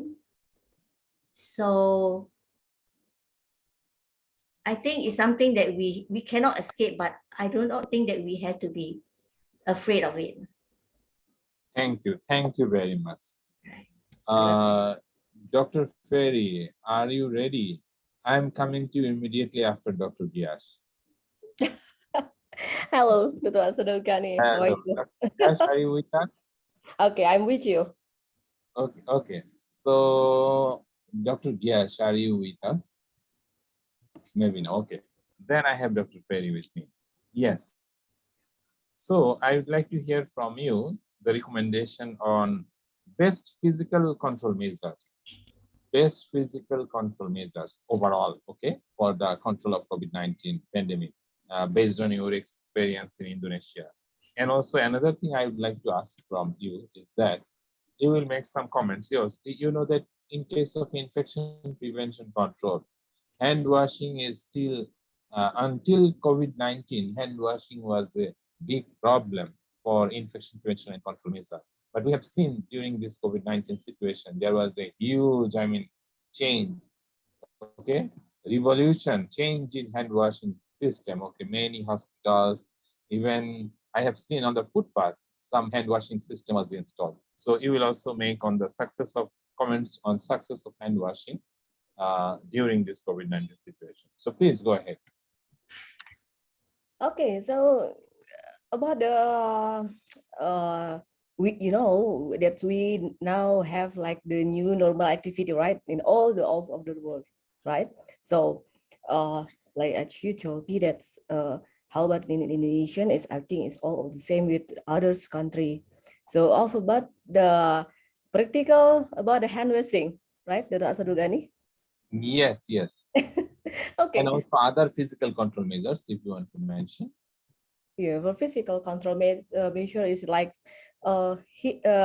we still have the physical control with each other like 1 or 2 meters, but all the people now, as Natasha Griffin said to us, that maybe all the people keep going to be tired, keep going to be boring if all the people say, please take care of your physical distancing and please take care about your hand wash and don't touch anything and like that.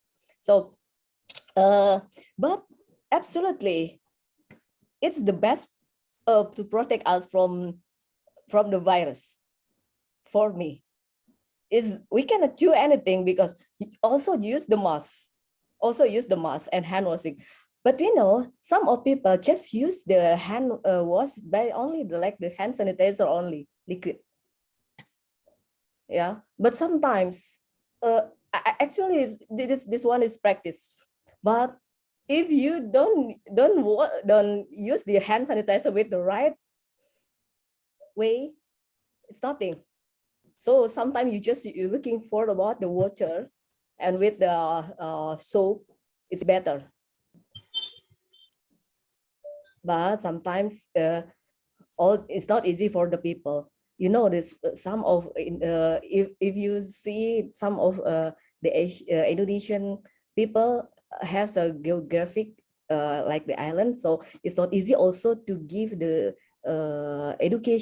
health education of explain about the protocol COVID to all the people. So yeah. Okay, thank you very much. So I would like to hear a few comments from you about vaccination in pregnancy and also vaccination in children. Sorry? Vaccination in pregnancy and vaccination in children. Suppose at some point we were vaccinating vaccination in children over 50 years of age, okay?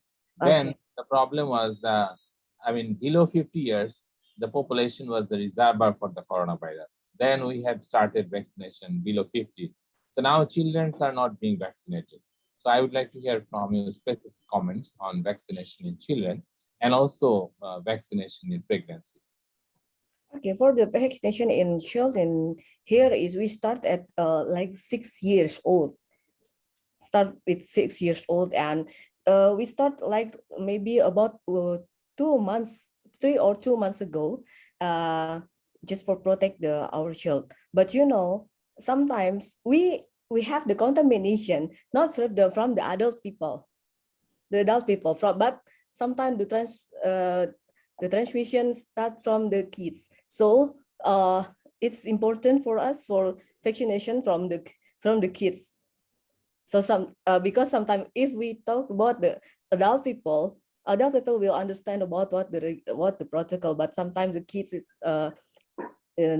not easy to give them about the education. So also our government start to push the kids with the school age start for vaccination.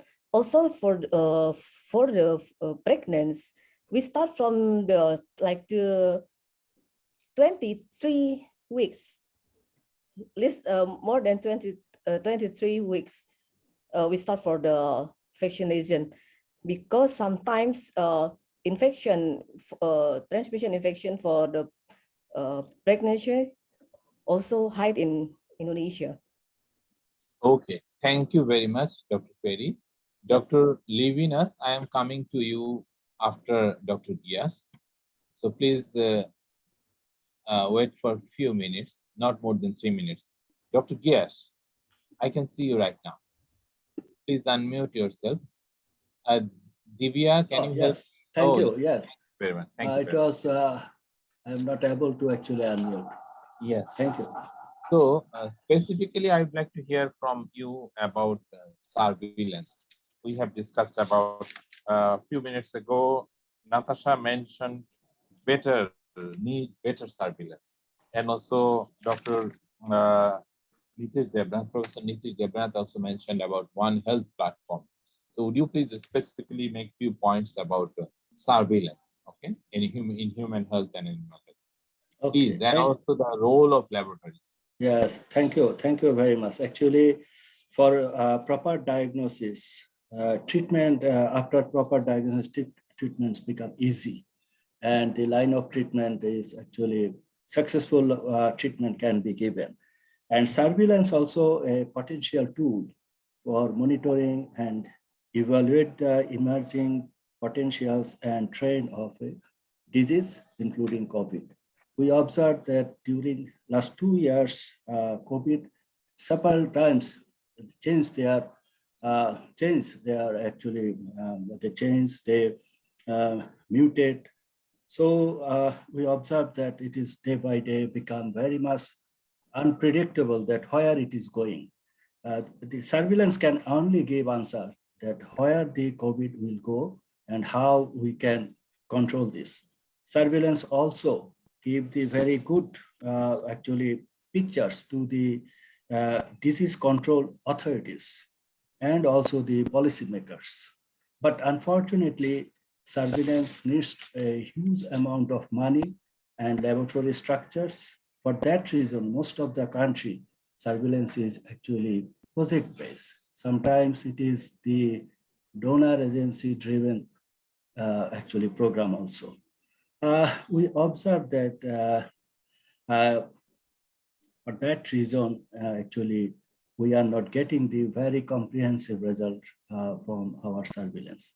And it is due to its project-based activities, sometimes we lose a trained human and also the other capacity, because the surveillance people most of the time got appointment from a project. When project closed, these peoples actually, they have no identity. For that reason, actually, needs to national surveillance program where government will provide the cost and also government will appoint the persons, laboratory persons and the data collections or the sample collections peoples. But if this way we go, our surveillance network will be strong. In this case, actually, laboratory strengthening and also laboratory networking, also very important part.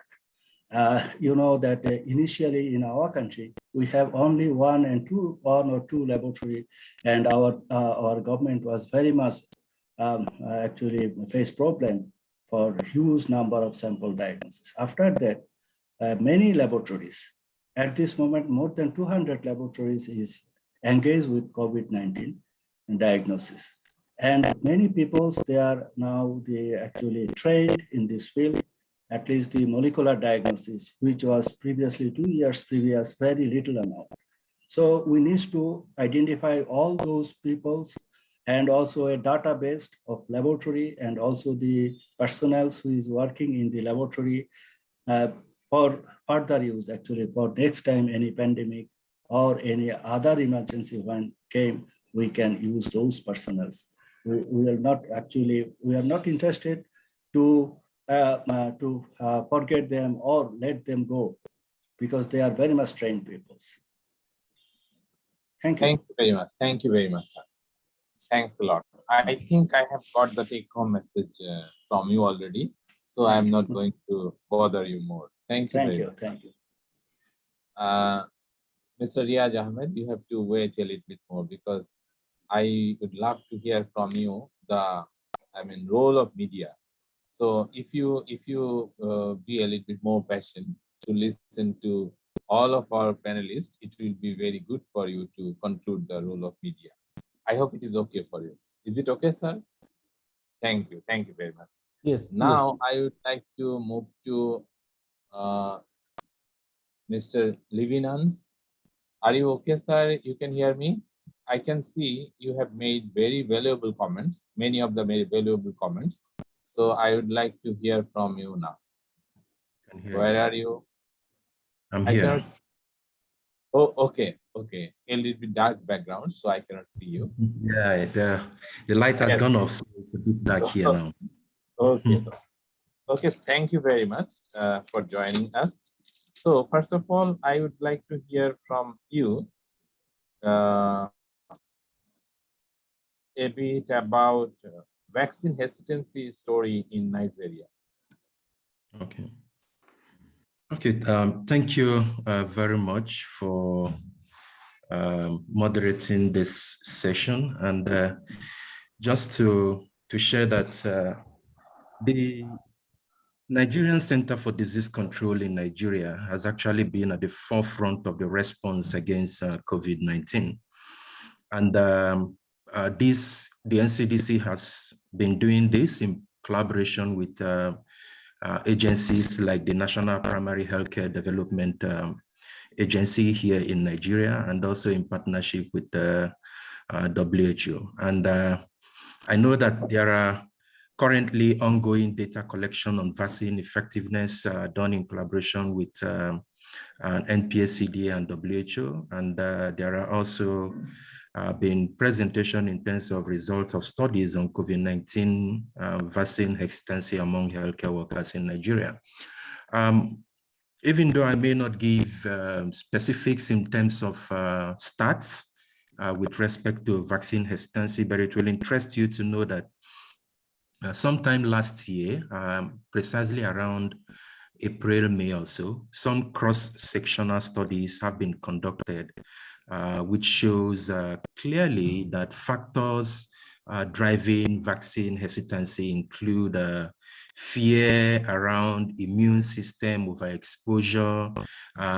There are also, of course, palpable fears and doubt with respect to efficacy issues associated with vaccine, especially when you look at how the vaccines were, the pace at which the vaccines were developed, okay, because traditionally speaking, people tend to feel that when you begin a process for vaccine development, it's in phases and takes quite a long period of time. But with COVID-19, we saw an expedited process in the vaccine development process. So that kind of created some kind of doubt, which of course is fueling vaccine hesitancy in Nigeria. And so, and then we also have a few incidences of vaccine hesitancy among pregnant and breastfeeding mothers. Again, like I said, all of this revolve around the fear of how this is going to impact the baby, especially for breastfeeding mothers, and then for mothers who are pregnant, fear of spontaneous abortion that could occur as a result of the vaccine. And all of these ties to the knowledge that people have around the vaccine. So this is the much I've been able to see among the very few studies that that have been conducted. But like I said, the Nigerian Center for Disease Control is still in the field and collecting data with respect to vaccine hesitancy, both for healthcare workers who are involved in the front lines and also for community members who stand as beneficiaries for this vaccine. Thank you, Anuva. Thank you very much. So I'd like to hear from you about if we look into the World Health Organization daily update, starting from outbreak in African region. So it looks like from the very beginning we can see a kind of seasonal pattern in Africa, but in other countries there is up and down. Okay, and can you make a comment about that? Why in Africa? Definitely this is relating to the population immunity. So why it was so? Can you make any comment on that? Well, thank you very much for that question. Again, let me take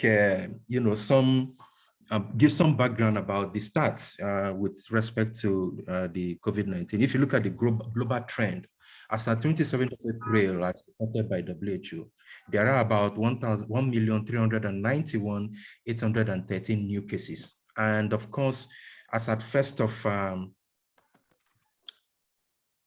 hello, can you hear me? Oh, yes, I can hear you clearly. Okay. All right. So as at 1st of April this year, we have about 486,761,597 confirmed cases.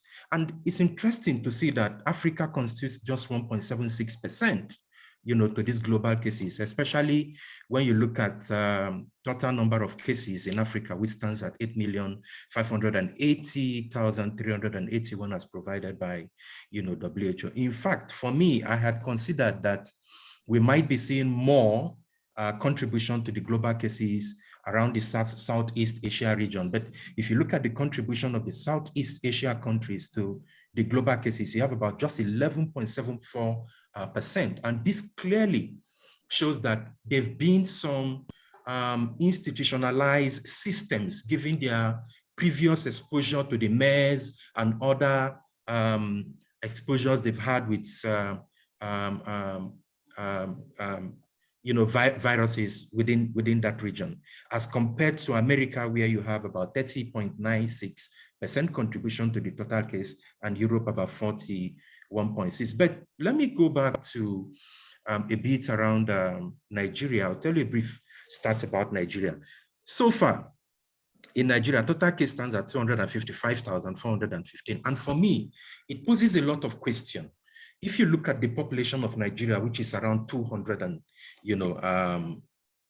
something million people, and you have a total case of about 255, 415, it calls to question, because these numbers were detected based on 4,841,764 tests that have been conducted thus far, as reported by the Nigerian Center for Disease Control and WHO. So the big question is, are we actually diagnosing more cases, or is it that the technology that we have in Nigeria and other parts of Africa is less sensitive to identifying, these cases and so on? Again, for me, these are very critical questions. And I'm sure when Professor Reddy was delivering his keynote at the address, he touched on a lot of these factors, and I'm happy and to say that that's a very good foundation already laid. But more importantly will be to see more studies being conducted as to why we are having some of the low numbers of cases within Africa in terms of diagnosis and all of that, despite donor contribution. Now, moving from pandemic to endemic endemicity within across countries, I'd like to say that vaccine coverage will actually play a very big role. There are very few countries in Africa that have done quite a lot in terms of vaccine coverage. These include Botswana, Mozambique, Morocco, Egypt, Tunisia. I can't remember if there are any other countries whose coverage has actually been very good and have moved from the red to the green states. And if you compare all of these stats with, the global vaccine coverage, which stands about 11 billion, you see that it is actually very, very, very small. I mean, 11 billion is very, very small. And this also includes those who've had first dose and second dose, and of course, perhaps booster doses, as the case may be. So in Africa, what I think we need to do is to ramp up efforts at increasing the diagnosis of, COVID-19. One, and secondly, we need to also look at ramping up effort in terms of vaccine coverage. And this is very important. I'll leave you with this. In Nigeria, so far, we have just 15.7% coverage when you talk about vaccine administration. And this is whether you've had first, second, or booster doses. So this 15.7% is abysmally low when compared to the total population of over 200 million people. And of this number of persons who have been vaccinated with at least one dose stands about just 10.5%. Okay, and whereas those who are fully vaccinated is just about 4.78%. This is the Nigerian statistics from WHO. So for me, this is very abysmal. This is very low. And what it calls to mind is that there will be need for hands to be on deck. There will be need to double up efforts. There will be need to ramp up, whatever strategies that we have to see how we can actually up the coverage. It is only then that we can begin to talk about, the endemic nature, dealing with the endemics of COVID-19 in Africa. Thank you, Anova. Thank you very much. Thank you very much for your valuable comments. Now, I would like to move to Professor Lim Yanwei. Lim, you are still here with us, or you are very tired? Oh, good. I can see you. So after you, I would like to go to our Director Disease Control, Professor Nazmul Islam. Sir is still with us. I will go to Professor Nazmul Islam. I have one more thing to ask the person as well. Lim, yes, my question to you, not only thinking about Malaysia overall. So please make some comments in, the vaccine in pandemic control. Okay.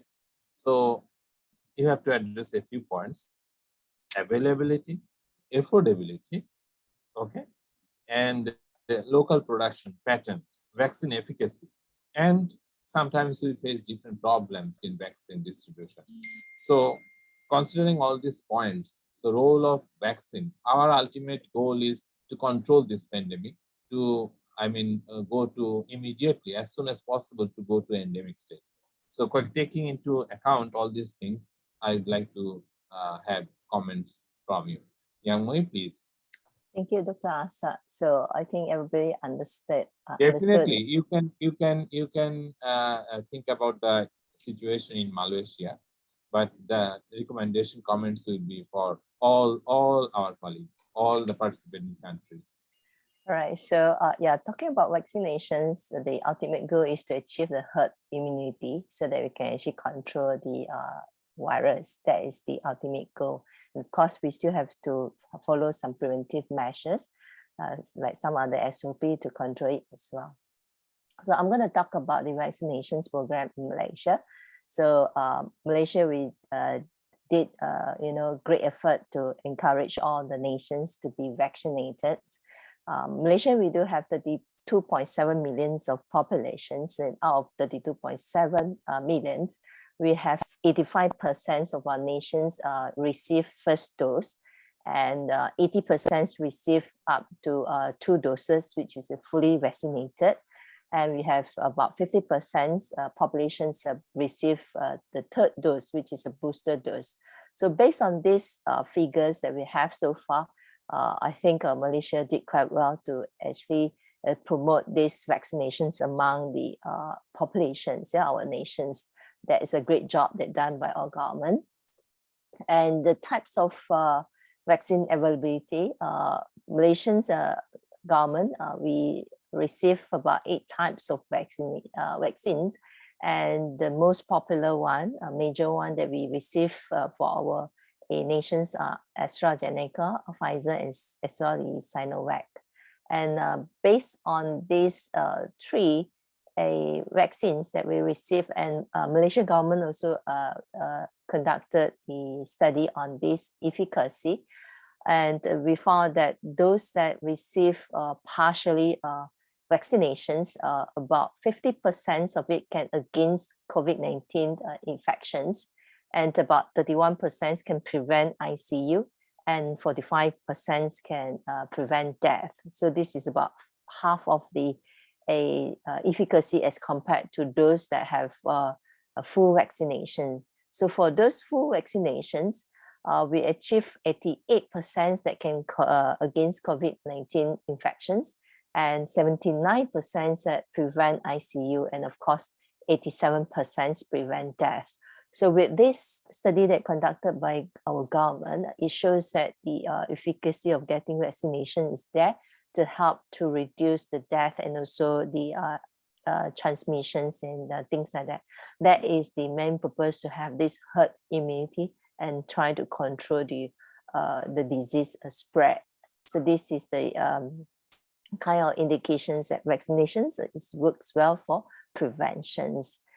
And in terms of our local patterns, our Malaysian government now do work hard to actually do some study to have vaccines for own nation use. So at this moment, we have yet to have any pattern for this purpose, Dr. Asad.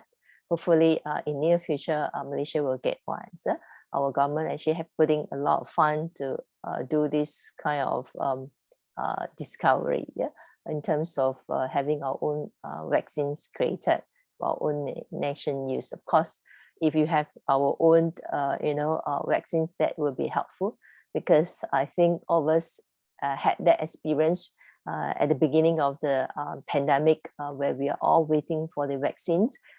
that particular moment is quite stressed out. And of course, the distribution of vaccines among the developed country and also developing country is quite stressful because, we all depend on the developed country to provide the vaccine. So this, of course, the vaccine production by the country is kind of a good move for us to quickly control or contain or sustain the virus as soon as possible. So that is also another lesson learned from all of us that, vaccine productions by each country will help to quickly sustain the virus spread. Yeah.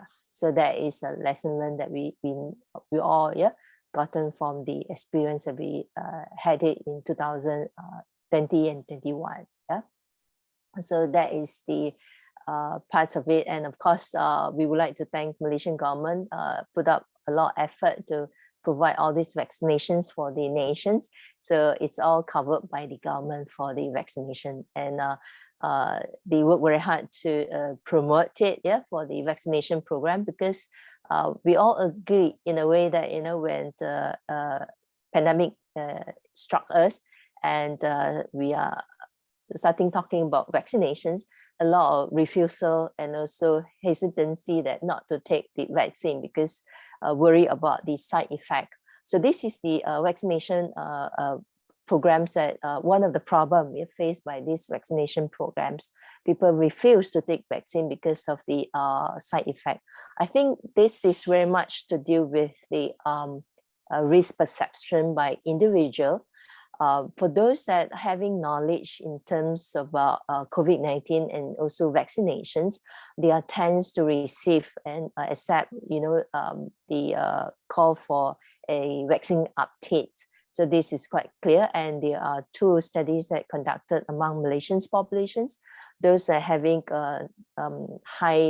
those are having educated populations. They tends to receive this, and those that have little information or knowledge about COVID-19 and also vaccinations, they are tends not to receive it. Yeah, so that is one of the problem in terms of knowledge on COVID-19 and also vaccinations, things like that. Yeah, the other problems that we face also, I think this also faced by the rest of our peers or other countries as well, where these informations about COVID-19, the information, the false informations that distributed and shared among social media about COVID-19 and as well as the vaccines. So that is the one that also will cause some of the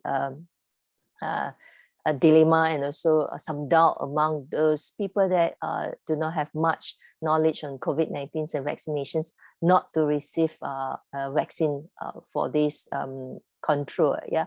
So by seeing all this, our government also working very hard to have a lot of vaccination promotional events that sharing much more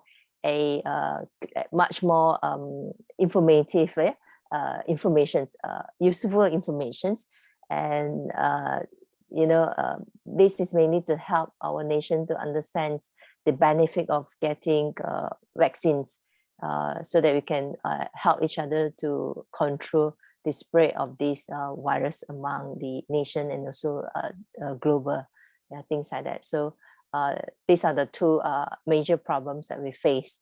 And I suppose at this moment, by seeing the percentage of people that vaccinated, I think Malaysia has achieved certain level of success to convince our nations to receive vaccinations. Yeah. So overall, these are my comments, Dr. Asad. Thank you very much. Thank you, Professor Yang Mui. Yep. Before going to our Director Disease Control and also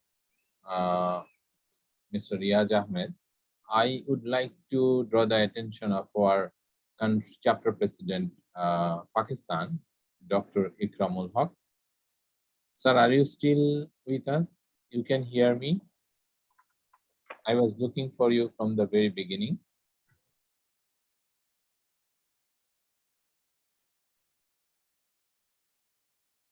He's there. Dr. Ikramul Haq. He is there. Yeah, he's there. He's around. Okay, I will be waiting for you, sir. Whenever you are unmute, please make your comments overall, but I will look for you until the end of this program. So now I would like to hear from our Director Disease Control, Professor Dr. Nazmul Islam, sir. Please make specific comments. One thing we always say that your mask is my protection, but we are not, ready to use mask. Most of the time we don't like to use that, as we know that it has, versatile positive impact. So this is one question to you to make some comments. And also finally, I would like to hear from you the take-home message, sir. Please, sir, please go ahead. Thank you, Dr. Gani. Actually, what we do, what we did during this COVID period or during the height of the pandemic, we used different types of masks. Sometimes we used surgical masks with KN95 or N95 masks. Sometimes a 3-layer fabric mask, etc., etc. But what actually mask help us? It confines the spread of infection from the suspected COVID-infected patients. It also helps us to help us to protect ourselves from getting infected. For the control of COVID-19 and beyond, ideally, any symptomatic individuals should have mask, using it properly, and definitely whenever it is required, he or she should remain isolated. At the same time, when possible, social distancing it has to be maintained, and what we did during the height of the pandemic. And wearing mask is a very good way to stop infection. And of course, the mainstay should be the vaccination. You know, in Bangladesh already we have vaccinated first dose already received by more than 127 million people, and a second dose is already received by 112 million people. So we are almost right on track, and the target population is already been vaccinated, and we have enough of a supply of vaccine, so we will go further.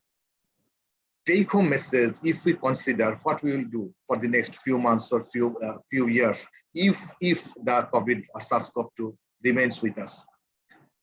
If we have to stop this infection, we need to use the mask. We need to focus on hand hygiene, and whenever it is required, disinfection. In addition, that we have to follow all the biosafety and biosecurity guidelines for the laboratories and in the clinical setup. This will not only help us to control COVID, at the same time, it will help us to control many other infectious diseases. IPC is a very important pillar here. Without that, there may be a delay in the pandemic to endemic shift. Confine the spread from the spreaders. Benefit for using mask is versatile. For the control of COVID-19 and beyond, ideally, what we should think. We should think of using the mask whenever it is required. We should think of hand hygiene, and definitely a disinfection, which I have already mentioned. Vaccination along with self-care, motivation of the people, engagement of the community, and involvement of the political leaders, social workers, development partners, NGOs, philanthropists, so that we can fight all together against this COVID pandemic. Who knows, there is another wave is coming or not. So whatever we do, we need to focus on managing all these infectious diseases and saving lots of valuable lives. Thank you for giving me the floor, and Dr. Gani, it's over to you. Thank you very much, sir. Thank you very much. So before going to question and answer session, we will have a short question and answer session. I would like to go to our colleague, our panelist, valuable panelist, Mr. Riaz Ahmed. Mr. Riaz Ahmed, we know all by now that he is the executive editor of Bangla Tribune. This is one of the, popular news media in Bangladesh. Sorry for intervention. Dhaka Tribune. Oh, sorry. Yes, Dhaka Yeah. Tribune. Thank you Yeah. very much. Thank you. It was my mistake. So I would like to hear from you how media, journalists can help us in the control of pandemic. So you are here today for the throughout the session. You have learned so many things, I believe. So how, as a media personnel, you can help us, or a journalist or media can help us to disseminate this kind of awareness session, this kind of, dissemination program, science of controlling pandemic. So please, over to you. Make your comments. Yeah, thank you very much. I hope I am audible. And first of all, congratulations, Dr. Asadul Ghani, you as individual, and also the organization that you are representing here as in a leadership position. I must congratulate for organizing this session, and with the participation of so many people here from joining us from different countries and coming up with their expertise and also country specific experiences. So these all definitely enriched, if not anything else, the question of, as you asking me that, how can we help as communicators, as media people? I think that before helping the society or letting people know about many other information, is basic for us. It is incumbent on us to graduate ourselves to the knowledge. That knowledge we are actually a pandemic of this scale, the human civilization have not seen in maybe for 100 years. So this is itself an experience for a lifetime for us who are living in this world, particularly in this juncture of time in this world. So it's a new experience for all of us. And I personally is definitely a misfit here with among all the scientific minds, but definitely I would be happy to draw some attention on the issues of communication. Issues of communication in the sense that whenever new things, particularly in the medical science and also these the kind of issue, that pandemic that we are talking about, these sort of things emerges, the kind of information that have to be disseminated to the people is not something that is available right away.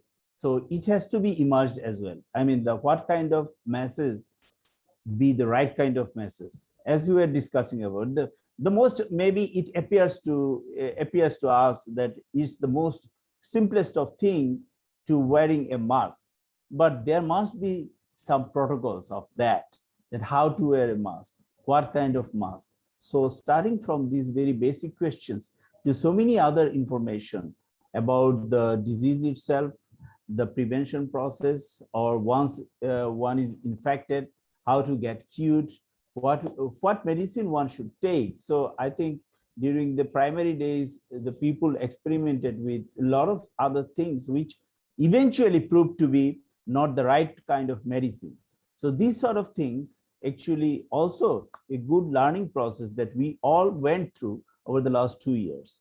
So I will humbly ask our scientific minds who are present here that not only country specific, but also throughout the world, there must be some common things from this learning process, which should be equally applicable to each of the country and their citizens. So which are those learnings? And among those, there must be some very specialized one which a doctor should know, not me, but there are some general information and lessons learned throughout this 2 years experience throughout the world, which the general people need to know. So if you guide us, the media people, because they are not expert of anything actually other than maybe they know the art of journalism. So all rest of the things they write about, they learn from the experts like you people. If it is medical science, from people like you. If it is about engineering, then people from that sector. It is about business, then the people from the business sector. It's like that. It's always like that. So we need to get those kind of information so that, I mean, when things keep evolving, it is only natural that there will be information, sometimes at times very apparently very actually I mean, some people suggesting something, again, some other experts suggesting something else. This kind of thing can happen, which is not unlikely. It can happen because as things are evolving, we all are learning. But at some point of time, when we think, yes, this is one information, this can go to the public because this we are now reasonably sure about. So this kind of information, which can help people to remain actually to be cautious about any resurgence, any re-emergence of that pending pandemic. If not COVID-19, anything new may emerge in the nature again. There is always a possibility. And I must also, with Nitish Dabonatu, he was talking at one point of time before that we must go for, and throughout the world, including WHO and many other organizations, I think now approaching in that angle, which is one health approach. This is a good thing to go about, I think. One health approach that, I mean, humankind has long been actually known for thinking about themselves only. I mean, their life, their habitation, their agriculture, and things like that. Now we are coming to a point when we have to think with about our trees, we have to think about our animals, we have to think about our climate, environment, water, rivers, everything, because these all are interconnected. And as the scientists were telling in this particular workshop few moments before, that how the COVID-19 actually, there were cases where it transmitted, it actually traveled from humankind to animals, from traveled back from animals to humans. So these only reflect, manifest the point that we have to approach it in a unique way, where everybody should have a stake in it, not only human beings. So this is also important. And as far as the communicating the messages to the public through the media is concerned, I mean, communicating this sort of health emergency and other messages, media is not the only window. Definitely, I must clarify this, because government have its own machineries, state machineries in different countries. Private organizations have their way of communicating things. NGOs have their ways of, there are a lot of avenues are there.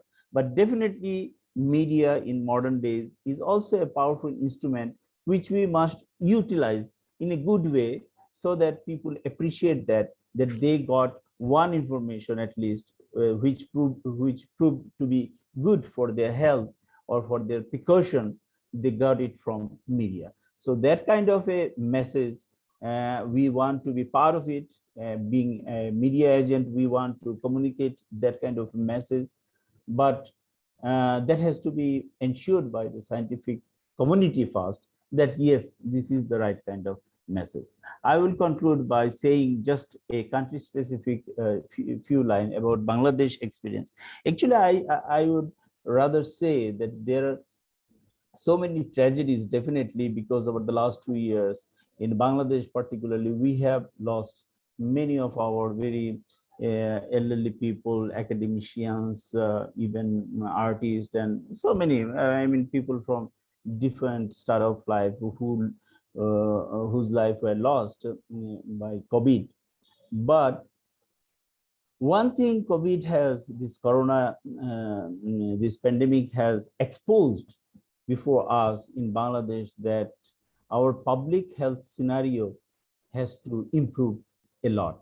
It definitely has improved over the years, last 50 years since our independence, but it has still big room for further improvement in terms of narrowing down the gap between the facilities that we have in our health system in urban areas vis-a-vis the rural areas. In the cases of people who can afford it versus the people who cannot afford it. So these sort of things. I mean, in the urban, few of the urban growth centers, including capital Dhaka, we know that there were some facilities before the corona pandemic. But thanks to corona pandemic, that where there were no facilities of this magnitude, we have been able now to do something. I mean, improved a lot, but we have still a long way to go. So these are the areas I think media also shed light on these issues over the last 2 years, which have been helpful. Thank you very much. Thank you very much, Mr. Riaz Ahmed, for your valuable comments. And I think this is the end of my second session. And before going to the next session is actually summary resolution that has to be made by me and Professor Youngman. But what I think is that it's a, I mean, weak task. So many points were raised.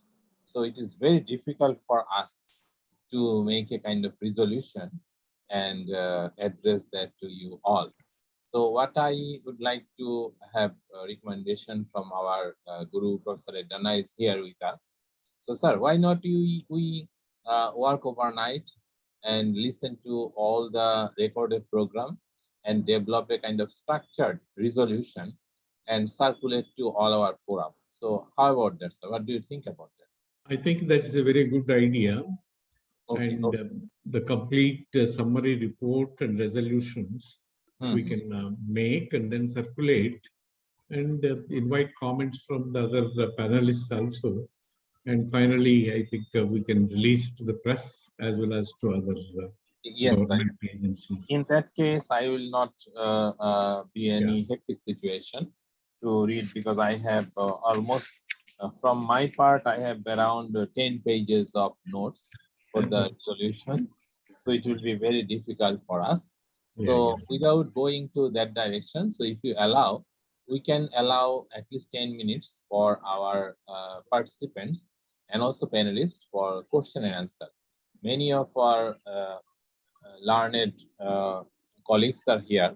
So with whom I should start? I can see here our colleague Professor Hema is also here. Many of our colleagues are here. So why not one among us start the QA? So question and answer session.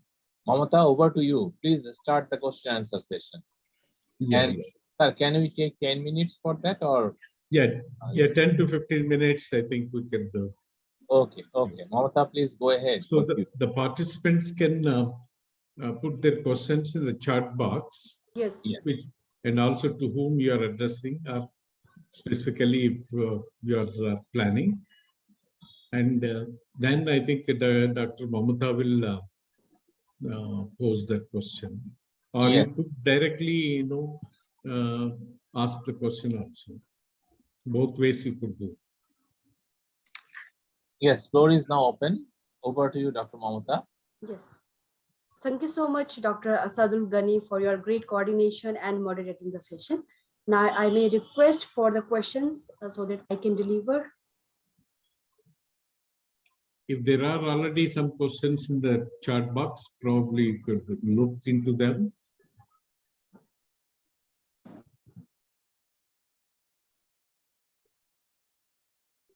No question I feel here.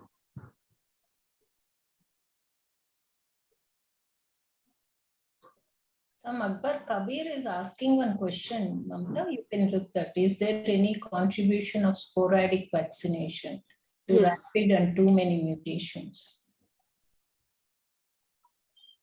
Yeah. So I wish myself Dr. Basappa. So I have one question. So no, especially before that, Dr. Hema has a question. Yes, sir. Yeah, I think you would like to ask to any particular panelist or anybody can. Yeah, anybody can ask this, answer the query. Actually, this question is from one Mr. Akbar Kabir. I could see that in the panel, this chat box. So, is there any contribution of sporadic vaccination to rapid and too many mutations? That's the question. Dr. Rakesh Misra, I think your voice is not coming through. Rakesh Misra would like to answer, but your voice is not coming through. Can you hear me now? Yeah. Yeah. Okay. Yeah. Thanks. So what I was saying is that no, there is no. See, the mutation is a random event. It's not facilitated by anything. What we provide to virus is a selection criteria. So if more and people are vaccinated, if there is a variant that emerges which can overcome that vaccination, that will have advantage over other variants.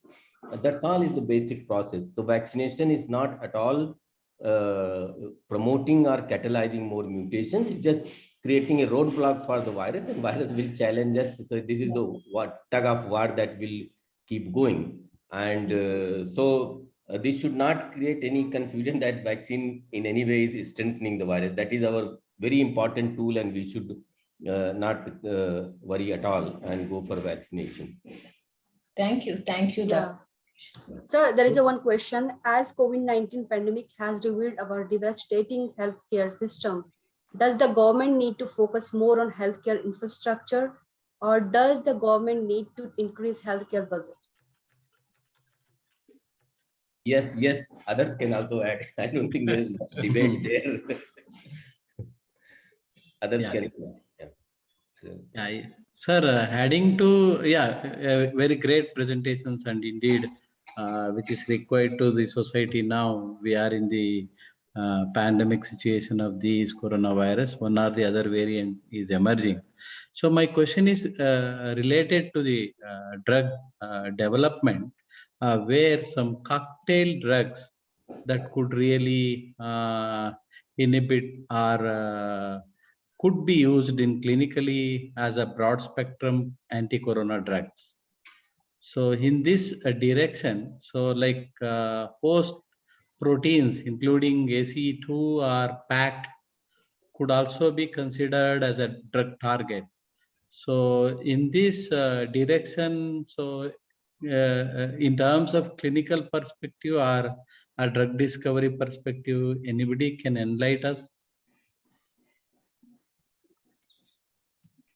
So Dr. Basar, whom you're asking this question? So in general, sorry if I am right.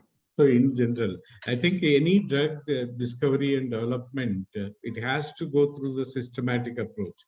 It is not as though that randomly you can select a few of the drugs and then give the combination drugs. And so I'm sure there are so many drugs that came into the market, either alone or in combination, for addressing the COVID-19 problem.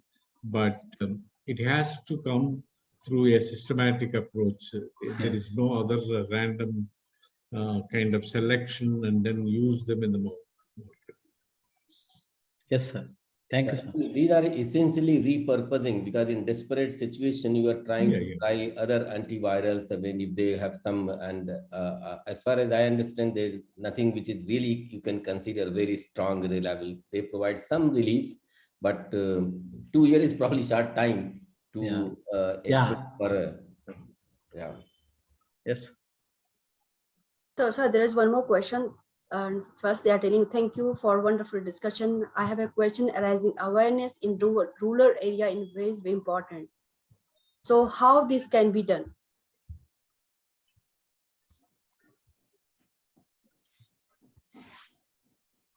We have a communication specialist, they can tell, but I think if we can go, if we can reach out people to cast a vote in our favor, we should have same sincerity and go and tell what is correct.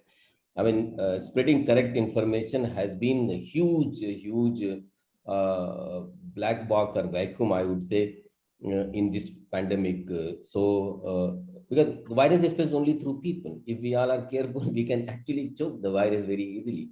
So you're very right. Who is asking the question that correct information and how to distinguish misinformation and disinformation. Yeah, this pandemic has gone through lots of this unscientific thing where we have to avoid wrong information from getting into people.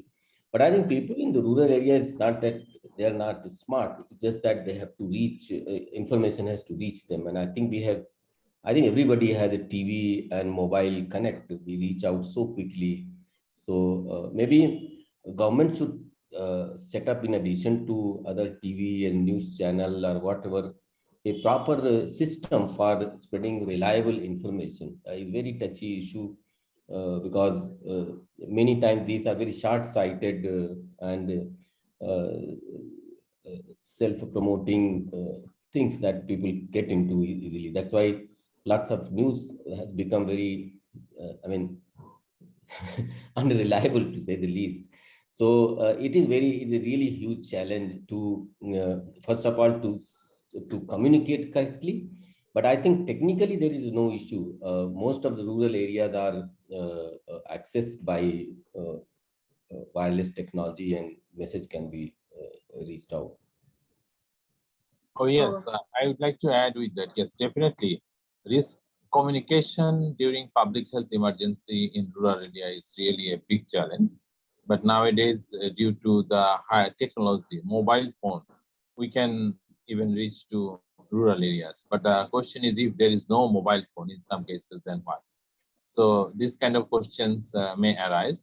But definitely, yes, through mobile phone, we can reach to rural areas too easily. Even in fact, in Bangladesh, I know that mobile phone is a very easy to get technology. Even in the rural area, the mobile phone is there. So for considering Bangladesh, mobile phone would be one, good medium for communicating and raising awareness. Through mobile phone, we can raise awareness. We can send, true information with scientific basis very easily.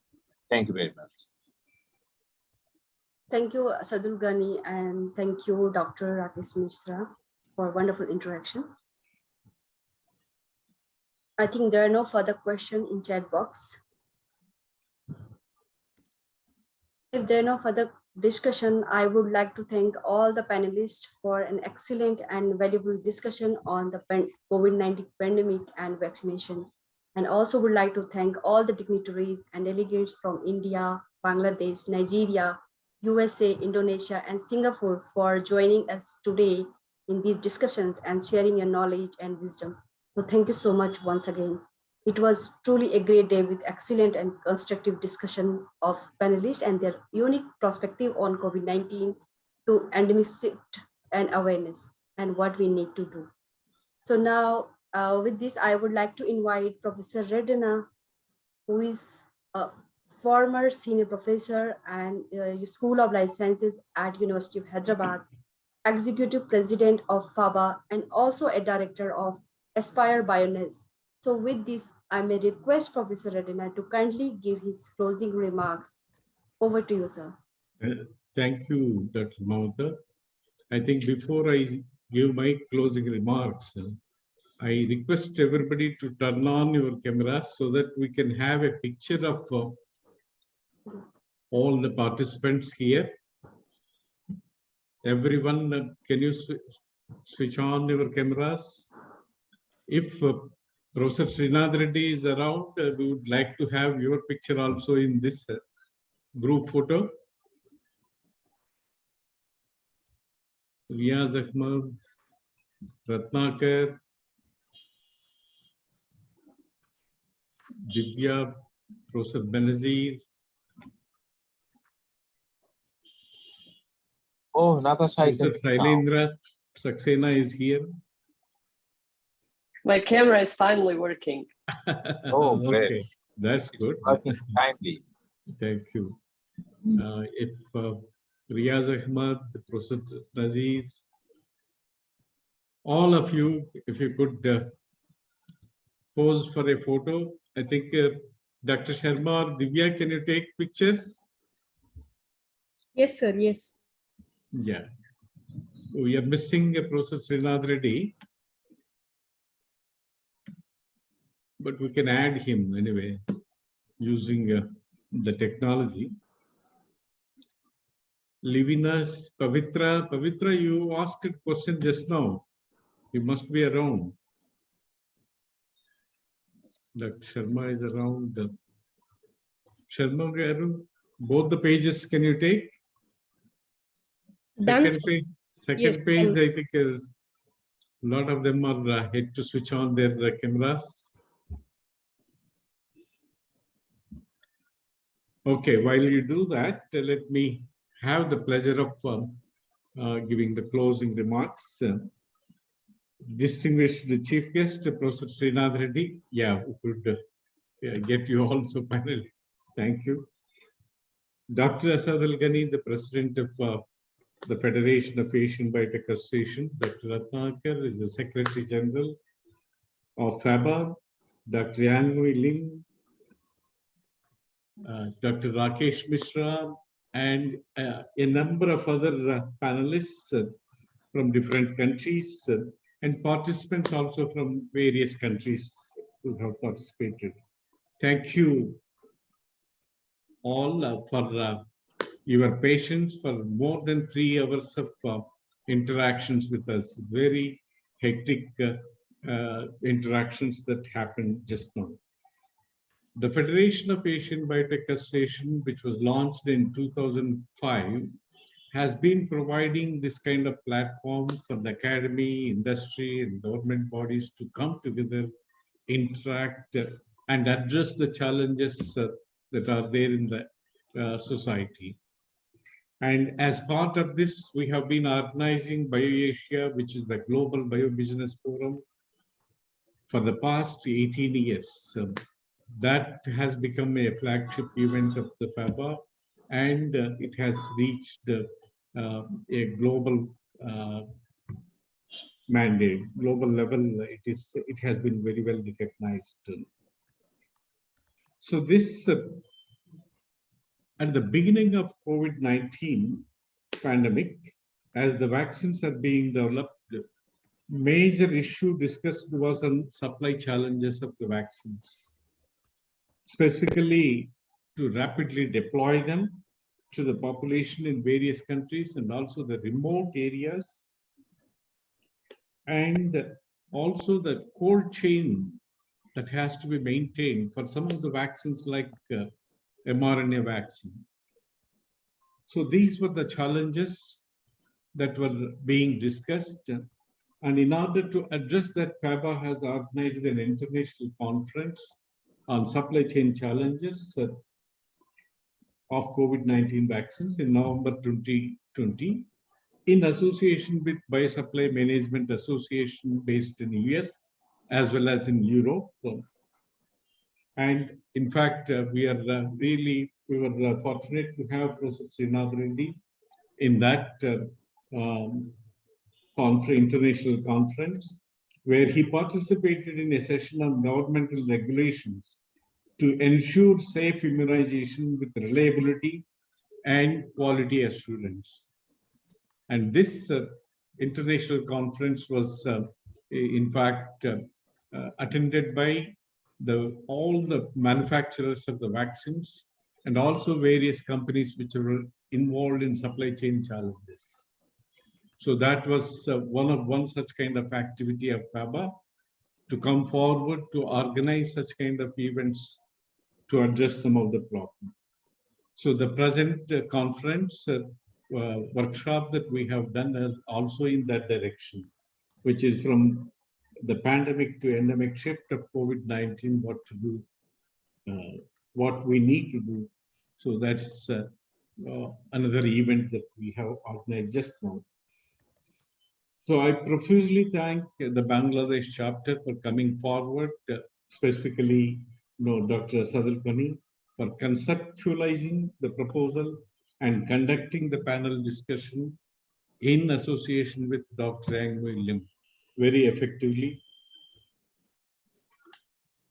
And I profusely thank our distinguished chief guest, Professor Srinath Reddy. I think he is the one who has set the stage for the entire, and he has raised all the issues that are coming up in order to, the challenge is not yet over, but we need to address many questions. All those questions were in fact raised in the two panel discussions that we had. So I profusely thank all the distinguished panelists from various countries for the meaningful discussion in which they participated. I also thank all the participants from different countries, in fact, joining the workshop and patiently listening for all these 3 hours. I'm sure we will face many more such challenges in the years to come, and we need to come together and share our expertise and experiences in addressing the issues. FABA will be happy to provide a platform to address such issues.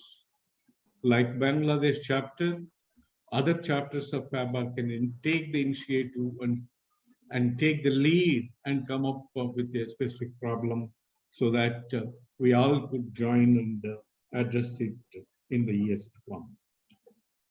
I once again thank each one of you who have participated here.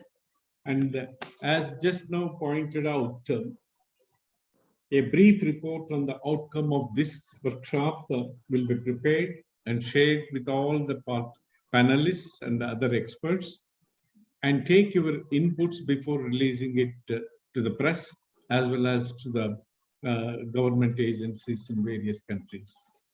Thank you, one and all. Have a nice evening. Thank you. Thank you. So thank you, everybody. Thank you, Professor Redana, and thank you all the speakers and panelists for their insightful discussion with us. Thank you once again. We look forward to see you all again. So thank you so much. Take care. Goodbye. Thank you. Thank you very much for staying with us from the. Thank you. Bye-bye. Thank you, everybody. Bye-bye. Thank you. Thank you.